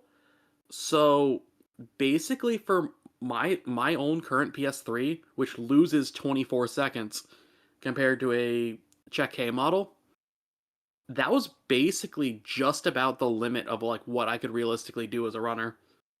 And I think that is where I took the most pride in it. And outside of the run itself, I think that's been the run that's actually genuinely made me a whole lot more confident as a runner. Yeah. I would say it's the culmination of the 5 years I've spent running this game. I mean, it's definitely a pretty good achievement. And I mean, I also want to ask, since you kind of like got the whole sweep, which category do you find more fun in Todd? In all honesty, the category that I find most fun typically just depends on which one I'm playing right then. I have a soft spot for Todd NG Plus because I come from OG3, which is a lot more tech heavy. And NG Plus ends up, because you have the Razor Claws, you have the Shock Ravager from the start, you pretty much have all the tech available to you from the start. So it ends up being the faster paced, tech heavy one. Running Todd has made me appreciate the knowledge side of it a whole lot more, which I would say 100% is also up there. Unfortunately, I did not sub 210 100% in time, but it will be eligible next year if I get it. Yes. Can't wait to see that. So, I mean, yeah. I'm guessing also like you probably have more plans of coming back to the game and giving it another shot of grinding. Oh yeah. My current grinds are basically, there's like 2 really big last grinds that I have right now, which are 57 in AGB. I technically already have 57 LLR. Basically what happened though was a whole bunch of shit came up in life at the time, and I just never actually got the chance to sit down and highlight the run, so that run's lost to time. So I don't really count it as getting that. But I guess at that point I'd want it to be a 56 LLR.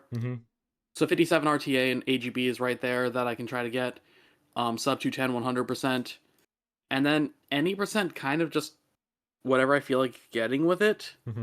This has actually kind of been toward the tail end of Tools of Destruction, because I'm realizing that I'm at the point now with this game that very soon I actually will be fine with putting it down and picking up a new game. Oh, that's cool. It's kind of, sorry if it's just kind of, it took more of a somber mood there. It's just, there is a little bit of a sense of finality to this grind. Yeah, I mean, I kind of relate to that. Like, you can't, but at the same time, like, like, I think it could be exciting seeing you like play something else. Like, that seems like it could be like a new like adventure that could be, get to the level of like Todd. I've been looking at Rift Apart and I've been looking at Ace It. Oh, that's interesting. I've also been looking at Ace It a bit lately, but we'll see. It's definitely interesting. So I actually have like the controversial question for you ready, because of like the thing that happened that you said I got reminded of earlier from Robo. But American Fanta or European Fanta? Dude, I was gonna ask that. I could go on a whole entire tangent about how now that I've had European sodas, American sodas, I genuinely cannot drink Fanta anymore in the US, and like most of the sodas in the US at this point kind of fucking suck because they use high fructose corn syrup more than anything else. So it's literally sugar sludge. Yeah. That's why I say it doesn't matter. Water clears both of them. That's fair. I have a controversial question for you all. Okay. What is your favorite auto scroller? From Todd? No, just in general. Just in general. It's a good weird question actually. Auto-scroller. Auto-scroller. I guess the sock Vampire Survivors. dancing the sock dancing sequence. And for Tor, Oh my god, yeah, actually, I know what you're talking about. yeah. The second one though, the second one with we were like dancing with like the lady robot person. And you drop like the lamp on her. Yeah, exactly. That one is a banger. Yeah, Tor said what do you say? Vampire Survivors. I guess that Yeah. kind of does count on auto-scroller actually. Yeah, it does basically everything for you. All you have to do is move up, Yeah, up that's and down, true. left, right. In all honesty, I think I'm gonna say airdrop just because big respect for Sadbean for finding a way to get a not world record. That is true. That is so. Airdrop is so important for our community. That is fucking Shout out to epic. Endzone as well. Endzone a bit underrated. But yeah. No, I feel like Endzone's sufficiently rated because people recognize that as a really good grind spot too.